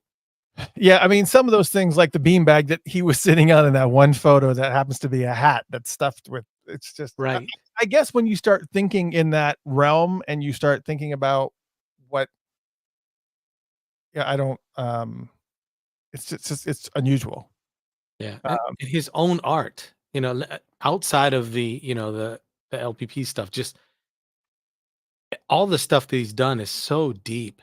Like there's just so many levels and layers to that. So I mean, I can't imagine somebody not being impressed and appreciating his work once you start hearing, what's going on behind the scenes or behind the thought process. I'm blown away by that. yeah, it's pretty incredible. I mean, it's just I'm glad that we had got the opportunity to get him on the show. I'm actually surprised that more people haven't reached out. But what I was saying before is that from 5 years ago, Michael Dean actually went to his house. I saw somebody said, "Oh, well, I'd pay for a tour." Michael Dean actually went to Mm, his house in Washington and was walking up. He was living in a townhome at the time. I don't know if he still lives there, but kind of walking through, and you could see like a lot of his artwork on the wall, and it was just there was things everywhere, and it was really really cool. So, yeah, definitely if you have an opportunity, look up Troy Gua interview Michael Dean or Prince podcast and check that out because he's got a lot of cool stuff on there, obviously. But yeah, man. All right. It's time for the news, folks. I've been seeing we're going to talk a little bit about it's not going to be a lot of news here, really, to be totally honest. We're going to talk right. a little bit about some events that are going to be going on that I still want you to pay attention to. We probably will not be doing a show this Tuesday because I was kind of and we've already done this before, but I kind of feel like this list just grows and grows and grows. But we are entering with January, February, March, April. We are entering the 5th month of the year. We've only been doing this for 4 months of 2024. And already in these 4 months, we've interviewed Maggie Keene, the amazing artist that does Artist the Prince murals in Arizona mural. and Atlanta. Steve Park's been on the show. Marcus Thompson from Timex Social Club. Michael Bland and Sonny T have been on the show not once, but twice. We've had Rick James Stone City Band. We've had uh, Law Worrell, Lawrence Law Worrell, Law Yep. and Martin Kember were on the show. We had Scotty Baldwin on the show. We've had Jill Jones on the show. We just got done having Troy Gua on the show tonight. And on top of that, we had 7 other shows that were not quote unquote interviews, but have had special guests drop in, like the one that we did last week where Maite dropped in Mhm. and Michael Bland dropped in again. So, We've had some action-packed shows, I mean, we've accomplished what we've accomplished in 4 months is a lot. right? And It's a lot. it's a blessing that they come on the show. Like they say, "Oh, it's an honor to that you want us," and I'm thinking it's an honor to have you. Like, wow, what I mean? It's just amazing how mutual the respect is. These guys are awesome, amazing people. P Funk says we have to talk about Fishbone. Yeah, I love Fishbone, always have since there we go with Yeah, man. Ah, for those who are listening, he switched over to an animated version of himself. And this really isn't going to prove to be a great audio show. You're really going to have to watch this. I don't think I'm going to make an audio version of this one because it was so visual. It's like 90% of it was visual. Um, but Fishbone, I've loved Fishbone for as long as I can remember. Well, it's been the 90s, I guess, but yeah, um, they've been through a lot of iterations and they've have a lot of albums. They're pretty much like a funk ska band with, you know, absolutely. tinges of punk Bad Brains dashed in. I mean, Fishbone has been a part of culture. But apparently, if you go to any of Fishbone's social media, you'll see that all hell is broken loose within that band. Um, Yeah, I mean, multiple the band is pretty much broken up. Some of the core members, being Angelo and Chris Dowd, are still there, but they're the only 2 really original members of Fishbone. Norwood walked away. The bass player Norwood walked away. So it's like it's just it's gone haywire And the problem is that most bands do this privately, Right. and Yeah. most bands do this privately, but Yeah. they've gone very, very public and have Yeah, shared. this is woo. I mean, they share like personal letters that they've written back and forth, and it's like, oh well, you said this, and Yeah. then it's like, That whole thing about putting your business out there, your business, man, it's out there.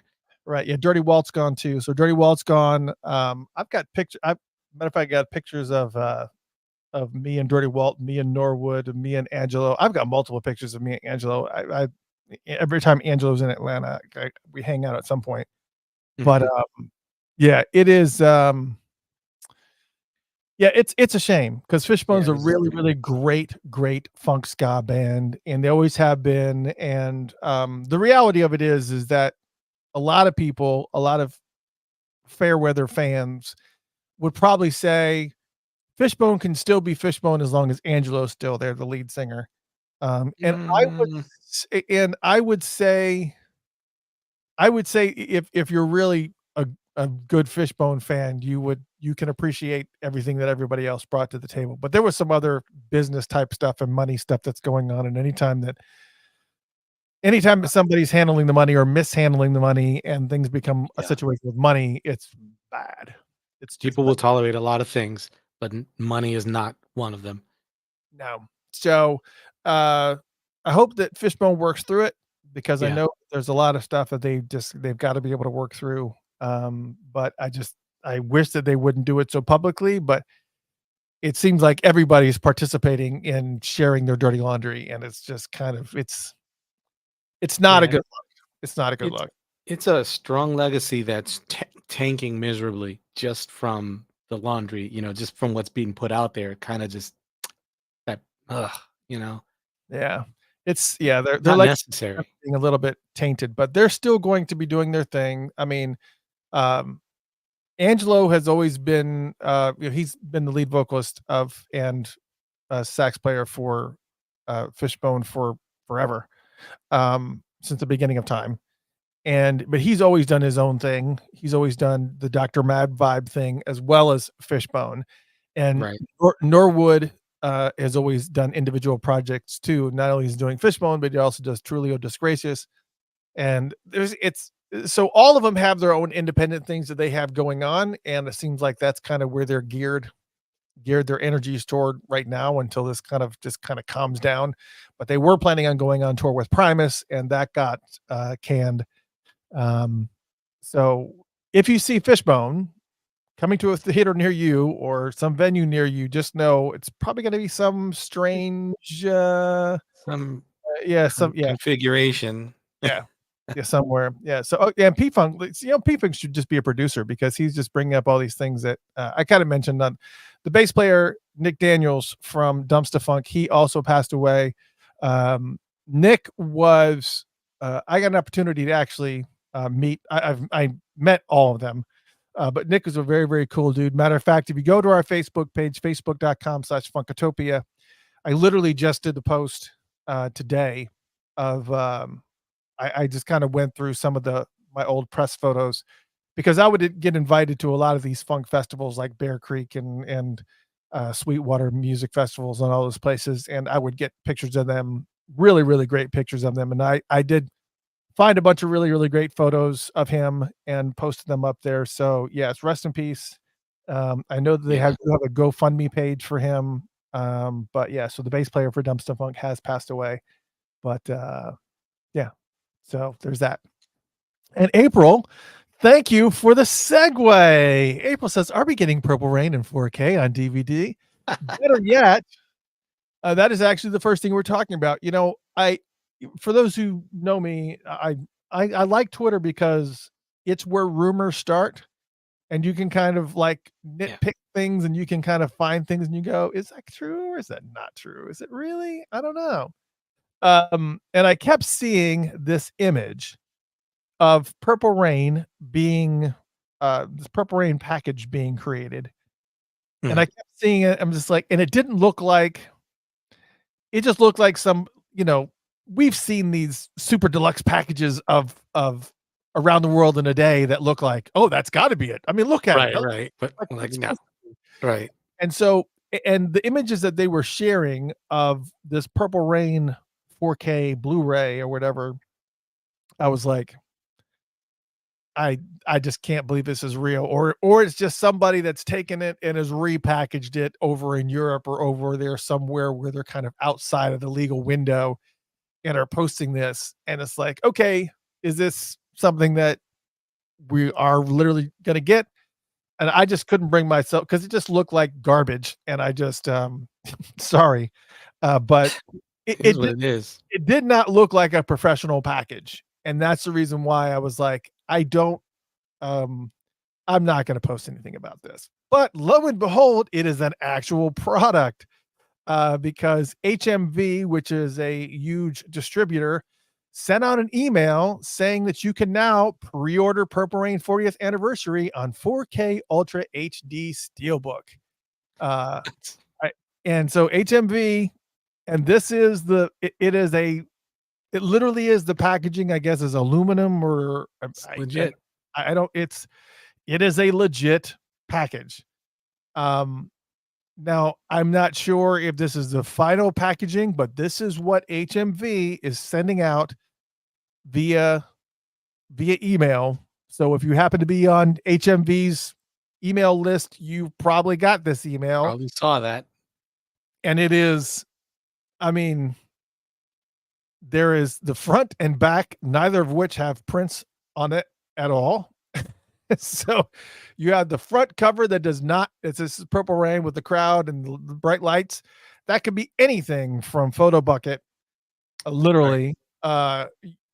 And then you have the back, which is, again, this almost the same image, maybe a little bit to the left, because it looked like that pair of hands that's in the lower left of the front cover is in the lower right of the other cover. So it's like same. Yeah. Yeah. Maybe you spread it out. And then there's Dove, but Prince is not on the front or the back. He's on the inside, which is good. Just throw a Dove in there. Yeah. So anyways, yes, HMV is still around, Maisha. So I don't know what's in here. They have not listed what Pete Funk says looks like a Sabotage release. Yes, it does.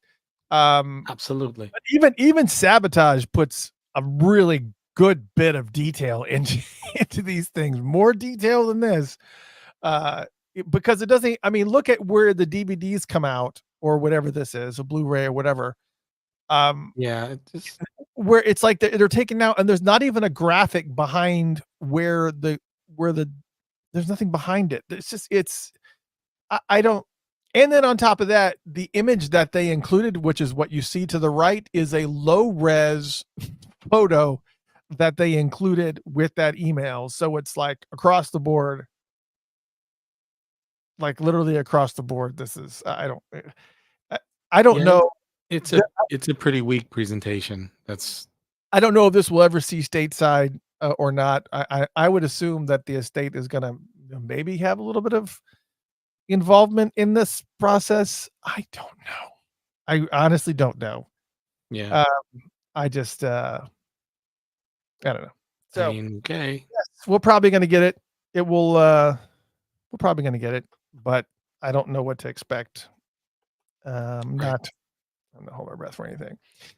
Listen, I don't know if you guys know this. I think we've announced it a few times, but both Jeff Page and myself, as Funkatopia, are going to be going to Minneapolis, technically Eden Prairie, and we're going to be doing this bowling event with Maite and also DJ Lenka Paris at the Bolero in Eden Prairie, Minnesota on June 6th. We're having a purple bowling party. And yes, there are other guests that are going to be there.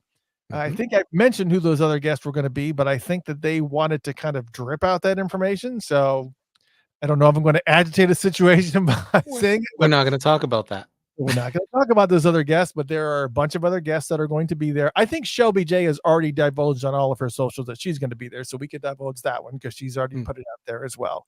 Right. But there's also going to be a few other people as well. So you can expect Maite there, Shelby J, Jeff Page, myself, DJ Lenka Paris. We're going to have a big bowling party in Eden Prairie on June 6th. And what I wanted to also tell you is that if you purchased a ticket for this, you can either get a ticket for just to sit there, just to come in the building, because you still have to buy a ticket to get into the building, because I think they're taking over the whole building. To either get in the building or to bowl. And so it's going to be a lot of fun. But if you send the receipt, proof that you purchased it, to funkatopia@gmail.com, funkatopia.gmail.com, and just say, I want to be in the drawing, I am going to put you in a drawing for a Prince prize pack. Now, so far, people were asking, oh my gosh, yes, thank you. Definitely put me in a drawing. Because if you win, I will personally hand you that Prince package at the bowling thing. So far, I'll start with like the smallest stuff. Now, let me just be real clear that this package is not done. This package keeps growing like literally every single day.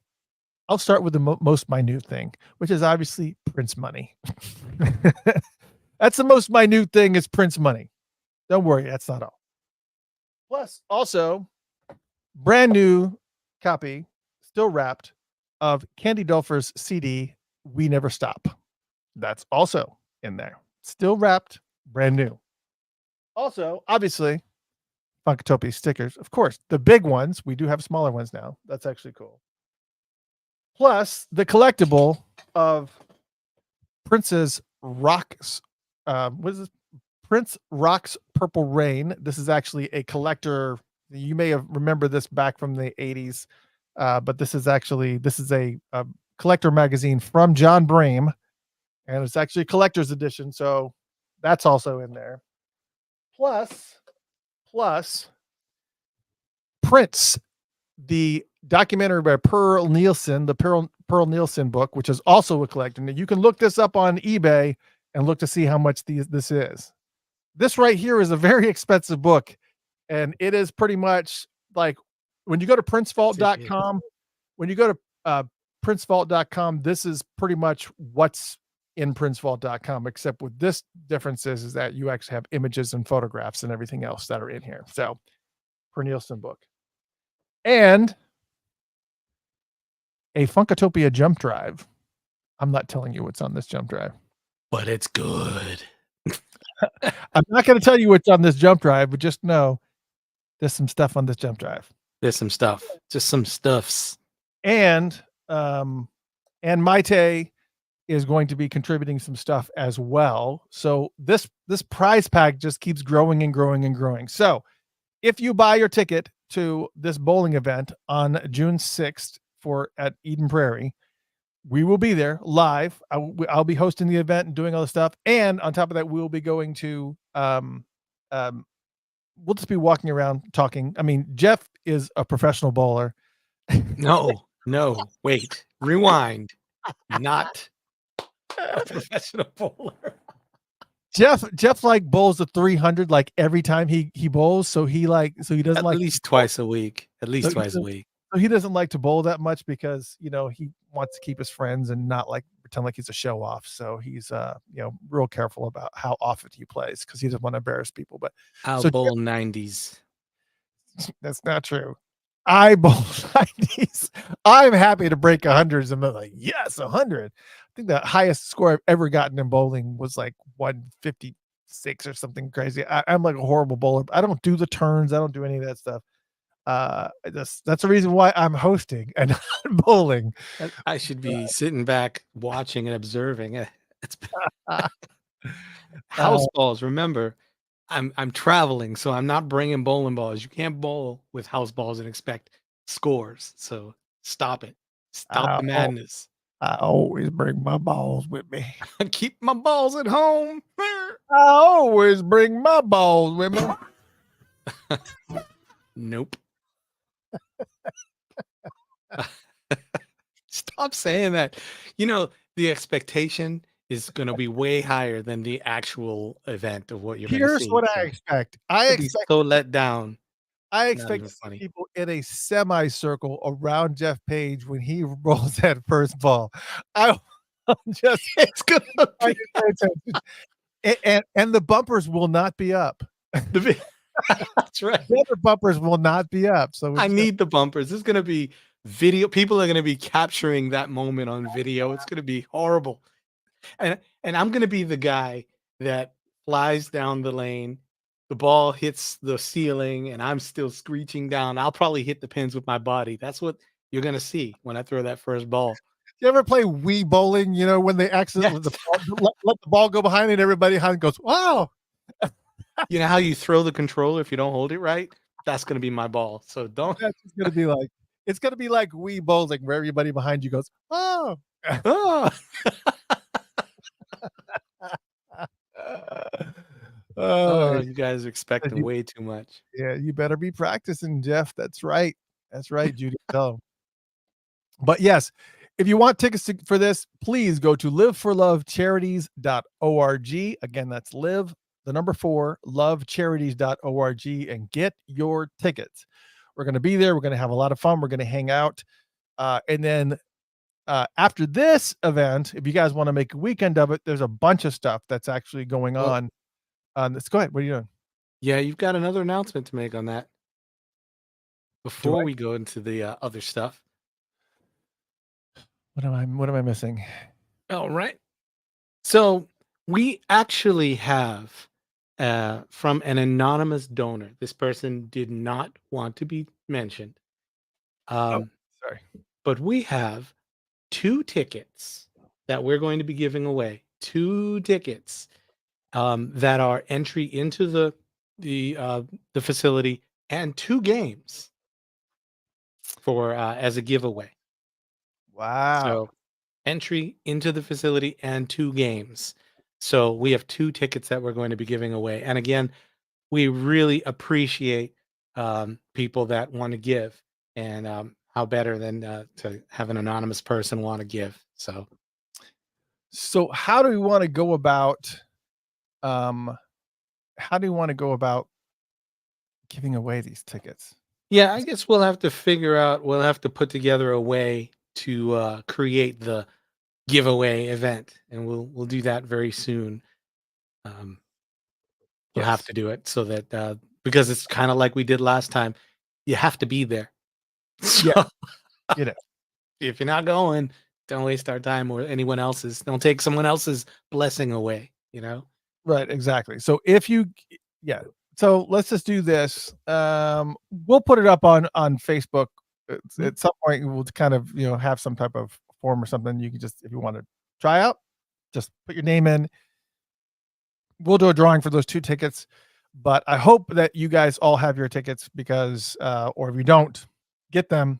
Come hang out because it is gonna be a pretty amazing weekend. Not only does it start right here in June 6th, but what's also awesome is that, well, technically, it starts on June 5th. Not this, but there's Tales from the North Side, which is Stories of Flight Time, which is going to be, Jelly Bean and a bunch of other people, a bunch of all the former members of Flight Time are going to be doing a big event on the 5th. And then the Yes. 6th, this is happening. And then, of course, the 7th is Prince's birthday. Unfortunately for me, on the 7th, I have to come back. But if you're planning on coming, this whole weekend is going to be unfriggin' real. Yeah. Um, Sandra goes, "Oh my gosh, you're traveling to Minneapolis 3 times." Yes, I know. I've already been there once. Jeff Page has 2. Yeah, Jeff too, because I've been there. Yeah. And you well, this time I don't have to rush back like you do. Last time I went back the next, the same day. But this time I can stay longer. yeah, but I don't have to rush. I just have to be back before nighttime the next day. But that's not rushing. The same thing. Yeah, but I'm not leaving at 4 o'clock in the morning to I fly know. back. So that's not gonna happen. I was So, in and out. See ya. you were in and out. Yeah, Flew this in time the I have the ability to stay a few days, flew possibly. in the morning of like flew in the Saturday of the show for the Together show with Michael Bland and Sonny T and Tommy Barbarella and all the other fine folks, Levi and all them. Stayed the day, had dinner, partied that night, went to the airport at 3:00 in the morning, and then flew back home. That's just insane. Hey, somebody had work to do. I mean, oh man, I just I was just That was awesome though. I really appreciated everybody who was there and all the food. Yes. So that'll happen. Yeah, that was Hope's thing. Hope is awesome. Yeah, Hope always does these big events where she just like tons of food. But anyways, June 6th, I want to make sure that you guys do this. Please go to the Purple Bowling Party. Please come and join us. Again, go to liveforlovecharities.org and just go to this, and you'll go there and you can click on the shop, or I think it's called shop or store. It's called store. And it's actually right there on the homepage too. So if you just go to Live for Love Charities, the number 4, liveforlovecharities.org, and you scroll down, you will actually see the everything, and you can click on buy tickets and you can just go there. So it's gonna be fun. That's gonna be a blast. So I hope you guys will be there. So let's talk about the let's talk. Oh, matter of fact, yeah, I did take a picture of all these. Oh, I forgot about the WTF mug. That's also in the mix. Not the one I'm drinking from. This will actually be a clean, unused one. That's probably a good move. Yeah, a good move. Yeah, so that's so and again, this prize pack just keeps growing and growing and growing. It's just going yeah. Said you're going to Eden Prairie and you haven't mentioned the pizza place you like yet. Yeah, I was kind of disappointed I didn't get a chance to go to Gina Maria's pizza. And I tried another place and I was not very impressed. It was right down the street from Paisley Park, like not even a mile down the street from Paisley Park. And there was some place that does pizza, and they also do Phillies. So I just had a chicken mushroom Philly, but I was watching people eat the pizzas and like, that pizza doesn't look too bad. Well, there's your problem right there. Chicken mushroom Philly. That's not a Philly. Yeah, well, yeah, it's not a problem. Yeah, it's not a Philly. No. Samantha goes, I want to win the mug. I'd give all the other things away. Well, you can get the mug. You can get the mug right now for not for free, but you can go to just go to funkatopia.com/shop. funkatopia.com/shop. And you can get it's right there. Get yourself a chicken Philly while you're at it. That's not a Philly. It's yeah, I don't know. Just chicken and mushroom. Okay. All right, so let me share the events page. Let me show you some of the other things that are going on in that world.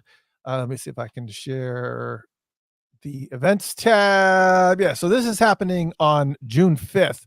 Again, if you want to check this out, just celebrationtrip.com, or you can go to princecelebration.com and it will take you to this, and just click on events up here on the right.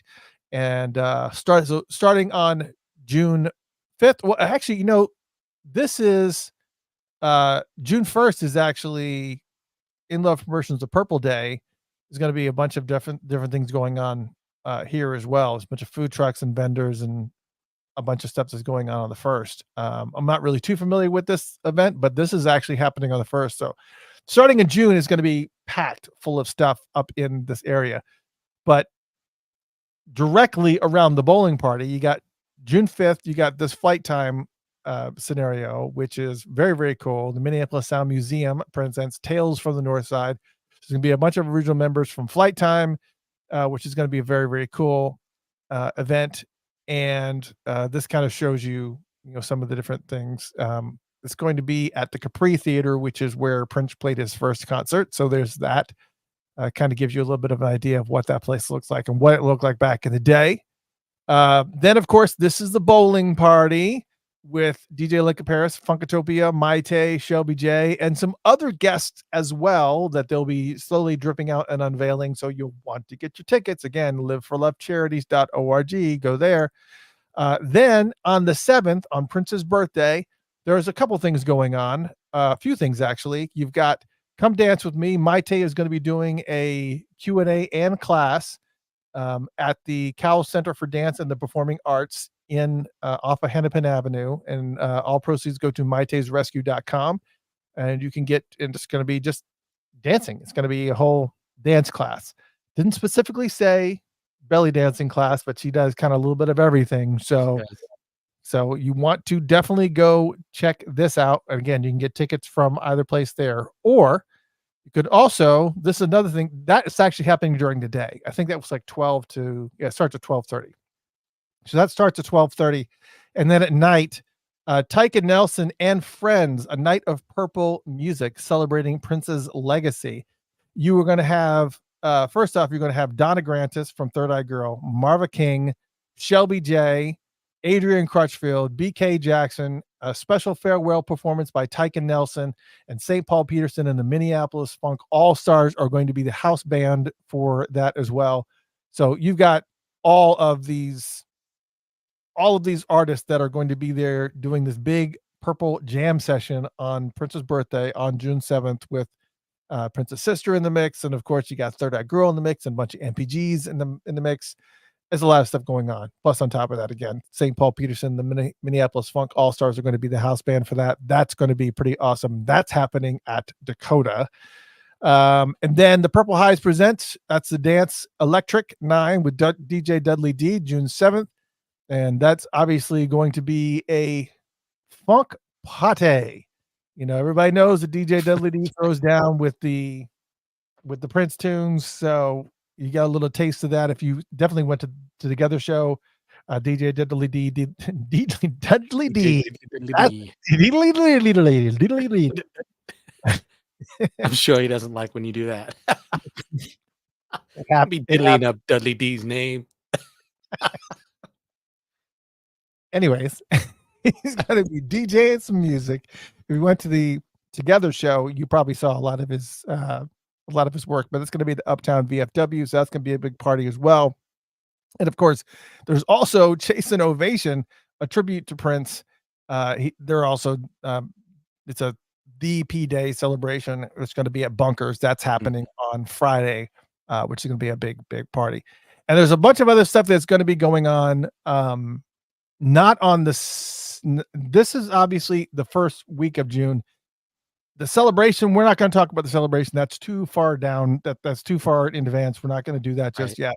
But the furthest I'm going to go right here is this Twins game. For those who've never been to a Twins game, it's a great venue to watch baseball. And on top of that, the first however many people that come in the door are going to get these this Prince jacket. It's like a it's cool. What does it say? It's a Prince track jacket that features the Prince script on the front, the artist love symbol on the back and zipper, and the Twins script on the left sleeve. So this is actually pretty cool. So you get a ticket to go see the baseball game, and of course, if you're, I don't know how many people, it's like the first 2,000 or 1,000. I don't know how many people was the first. However many get in, you get this jacket, which is actually really. Don't be late. And it's going to be the Twins versus the Oakland Athletics. So that's going on. And of course, I can't, say this enough. There's other events that are happening. If you're not going to be on this side of the world, you also have other things that are going to happen. So I have to make sure that I give a little shout out, obviously, to Prince Day Houston and Craig Alexander and those folks. Alexander doing his thing. Because Prince Day Houston is doing the Let's Go Crazy celebration 2024, but that's all the way over in Houston, Texas. It's going to be at the Velvet Room, and it's going to feature a bunch of, honoring of Prince, lots of music and everything. And a special guest, Brown Mark, is actually going to be there from Prince and the Revolution. And you can get tickets from Prince Day HOU 2024.eventbrite.com. If you just go to eventbrite.com and you just search for Prince Day Houston, you'll find this page. And so you don't have to worry about the long URL, but that's also the celebration that's going on the other side of the world. But there's a lot going on. Obviously, the main thing, we want you to focus on, obviously, because we are intimately involved in it, is that bowling event on June 6th. Really, really want you to come. We really want this to be a really successful event for them. Honored that they asked us to come out. So yes, we'll be Minneapolis 3 times. We were there a couple weeks ago. Now we're going to be there again at the beginning of June, and we'll be there for the celebration I towards the think end. right at the beginning of last year or the end of last year or something like that, we were talking about this year, or maybe it was the beginning, and I was saying you might as well just make June Minneapolis month. Did not expect that to turn into that, and it has. It's exactly what's happened. Yeah, it's been yeah, it's great. So Cheryl, also thank you for sharing that. So you have to be a special ticket for the jacket. There will be a different giveaway for Prince night. Well, this is what's on the website. Yeah, but if you do get the ticket, you do have to appear. I know that there were some people that would try to get a ticket with the jacket and they didn't really want to go to the game, so they would just kind of show up to get the jacket and then leave. But I also do know there's some people that actually do that actually just wait until the game is over, and the next day a bunch of those jackets appear on eBay, They and just jump and people and and they just pick them up for $40 or $50 or whatever on eBay, which is less than the cost of buying 2 tickets for the game. And rob them in the parking lot. right. So, there was one last thing that I wanted to talk about, and I think I skipped over it, and it just came to mind when and I got to pull up Programming. Yes. So Paisley Park has put up oh yeah, that too. So I got 2 things to talk about. Oh, let's go ahead and do the funked up programming. There will be special programming that will be happening on Uptown Radio on the Funked Up app during that weekend that we're at the bowling alley through Prince's birthday weekend. We'll be having some special broadcasting. I think what we're going to be doing is the alphabetical Prince one time. So we'll be doing all of Prince's music in alphabetical order, starting with the numbers and then going all the way through to Z, which is Xana Lee. Basically, he only has one song that starts with Z.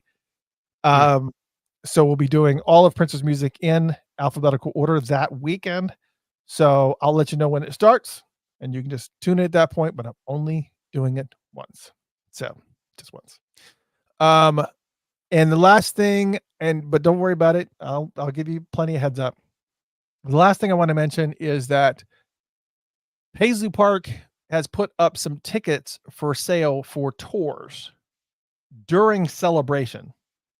And I've already gotten a couple people that asked me about this, and I want to make sure that you guys have a little bit of clarity as to what's happening here. For those that don't know, if you plan to go to celebration Thursday, the VIP people will be at Paisley Park, I think the first part of the day. Right. But they made tour tickets available for the 21st and 22nd, which is the Friday and the Saturday.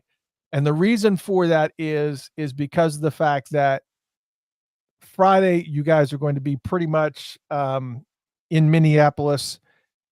And then of course the Revolution plays at First Avenue.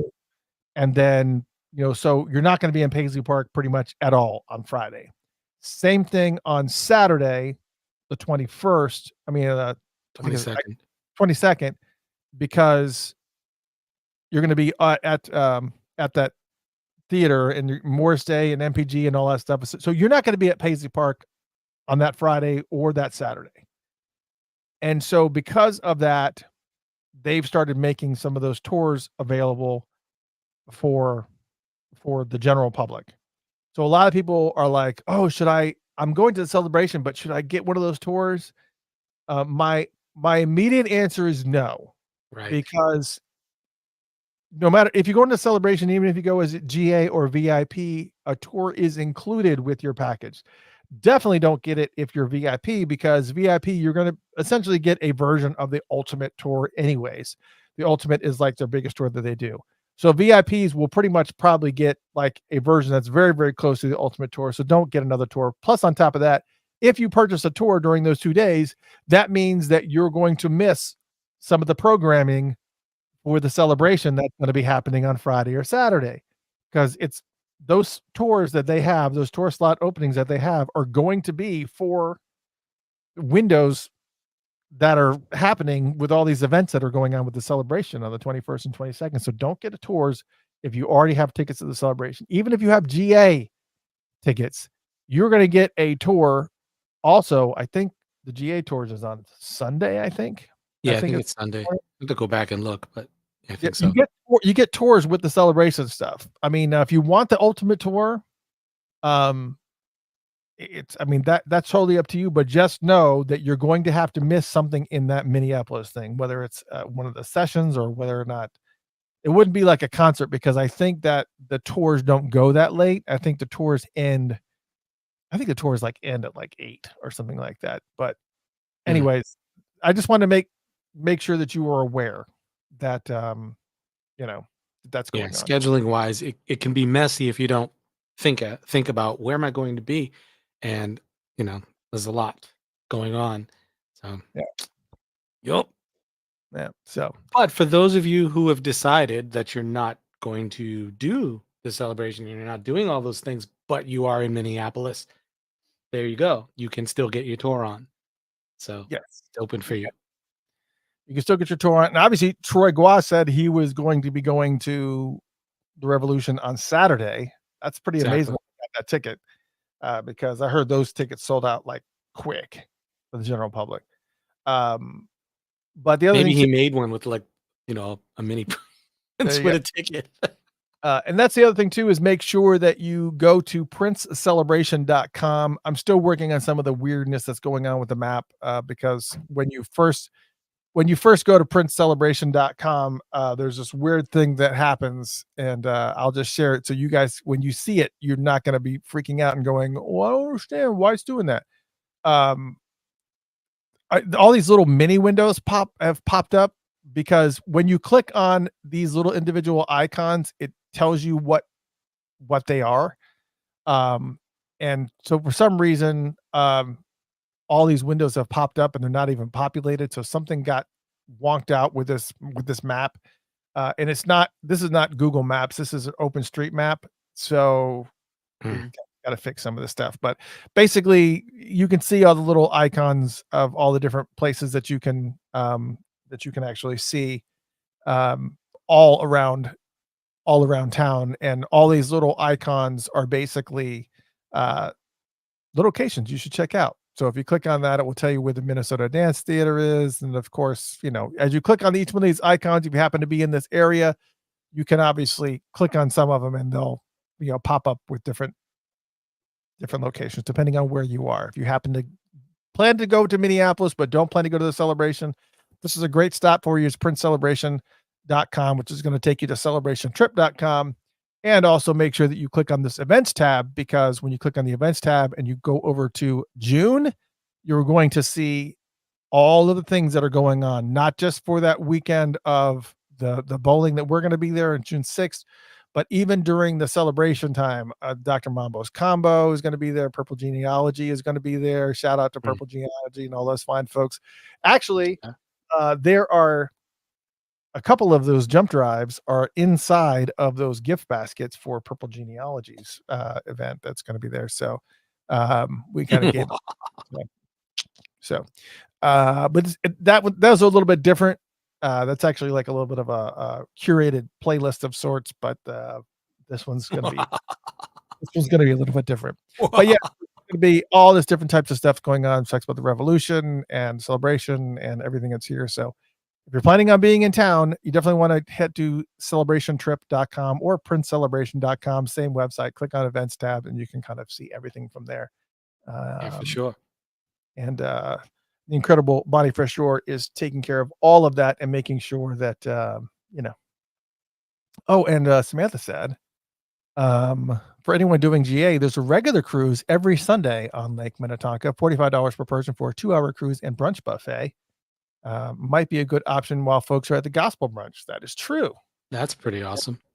That may be something that I actually consider for myself as well, because absolutely. Yeah, because I think they're doing the cruise on Monday, I think, is when they're doing it. The VIP folks, I think. I don't know what everybody's doing, but we'll just have to figure it all out. But anyways. All right, ladies and gentlemen, thank you so much for hanging out. Thank you so much to Troy Gua for joining us. Check out troygua.com to see all of his artwork, including all the stuff that you saw, all the LPP, the La Petit Prince stuff. And of course, make sure that you go to funkatopia.com/Troy to go to his Patreon page. And that way you can actually see some of the other cool stuff that he has there. Because if you join and become a member of his Patreon, you get like some levels, you actually get like an image a week, and some are like almost all of them, you get like one every a month. It's cool. That's pretty awesome though. It's fun stuff too. It's just great. I'm totally blown away by his work. Absolutely. Aaron Frigo's in the house. There we go. It always gets so warm in here every time she's in here. I don't know why that is. Aaron, maybe we'll see you at Celebration. Hope to hang out with you at some point. Ladies and gentlemen, thank you so much for hanging out. We'll talk to you later. I don't know if we'll be here next Tuesday or not. Right now, currently nothing's on the book, so maybe we'll take it off and maybe give you guys a break. Because after reading all the appearances that we've done in these past 4 months, it's got to be tired of us. I'm tired of myself. I'm tired of myself. It's just what it is. I'm just super tired. All right, ladies and gentlemen, thank you so much. Hope you guys had a great time. We'll talk to you soon later. If you missed any of this, just head to facebook.com/Funkatopia or youtube.com/Funkatopia or twitter.com/Funkatopia and see a replay of this video starting as soon as we click finish. Hope you guys had a great time. Good night, everyone. Thank you so much for tuning in. Adios. Amigos. Grr. Grr. Grr.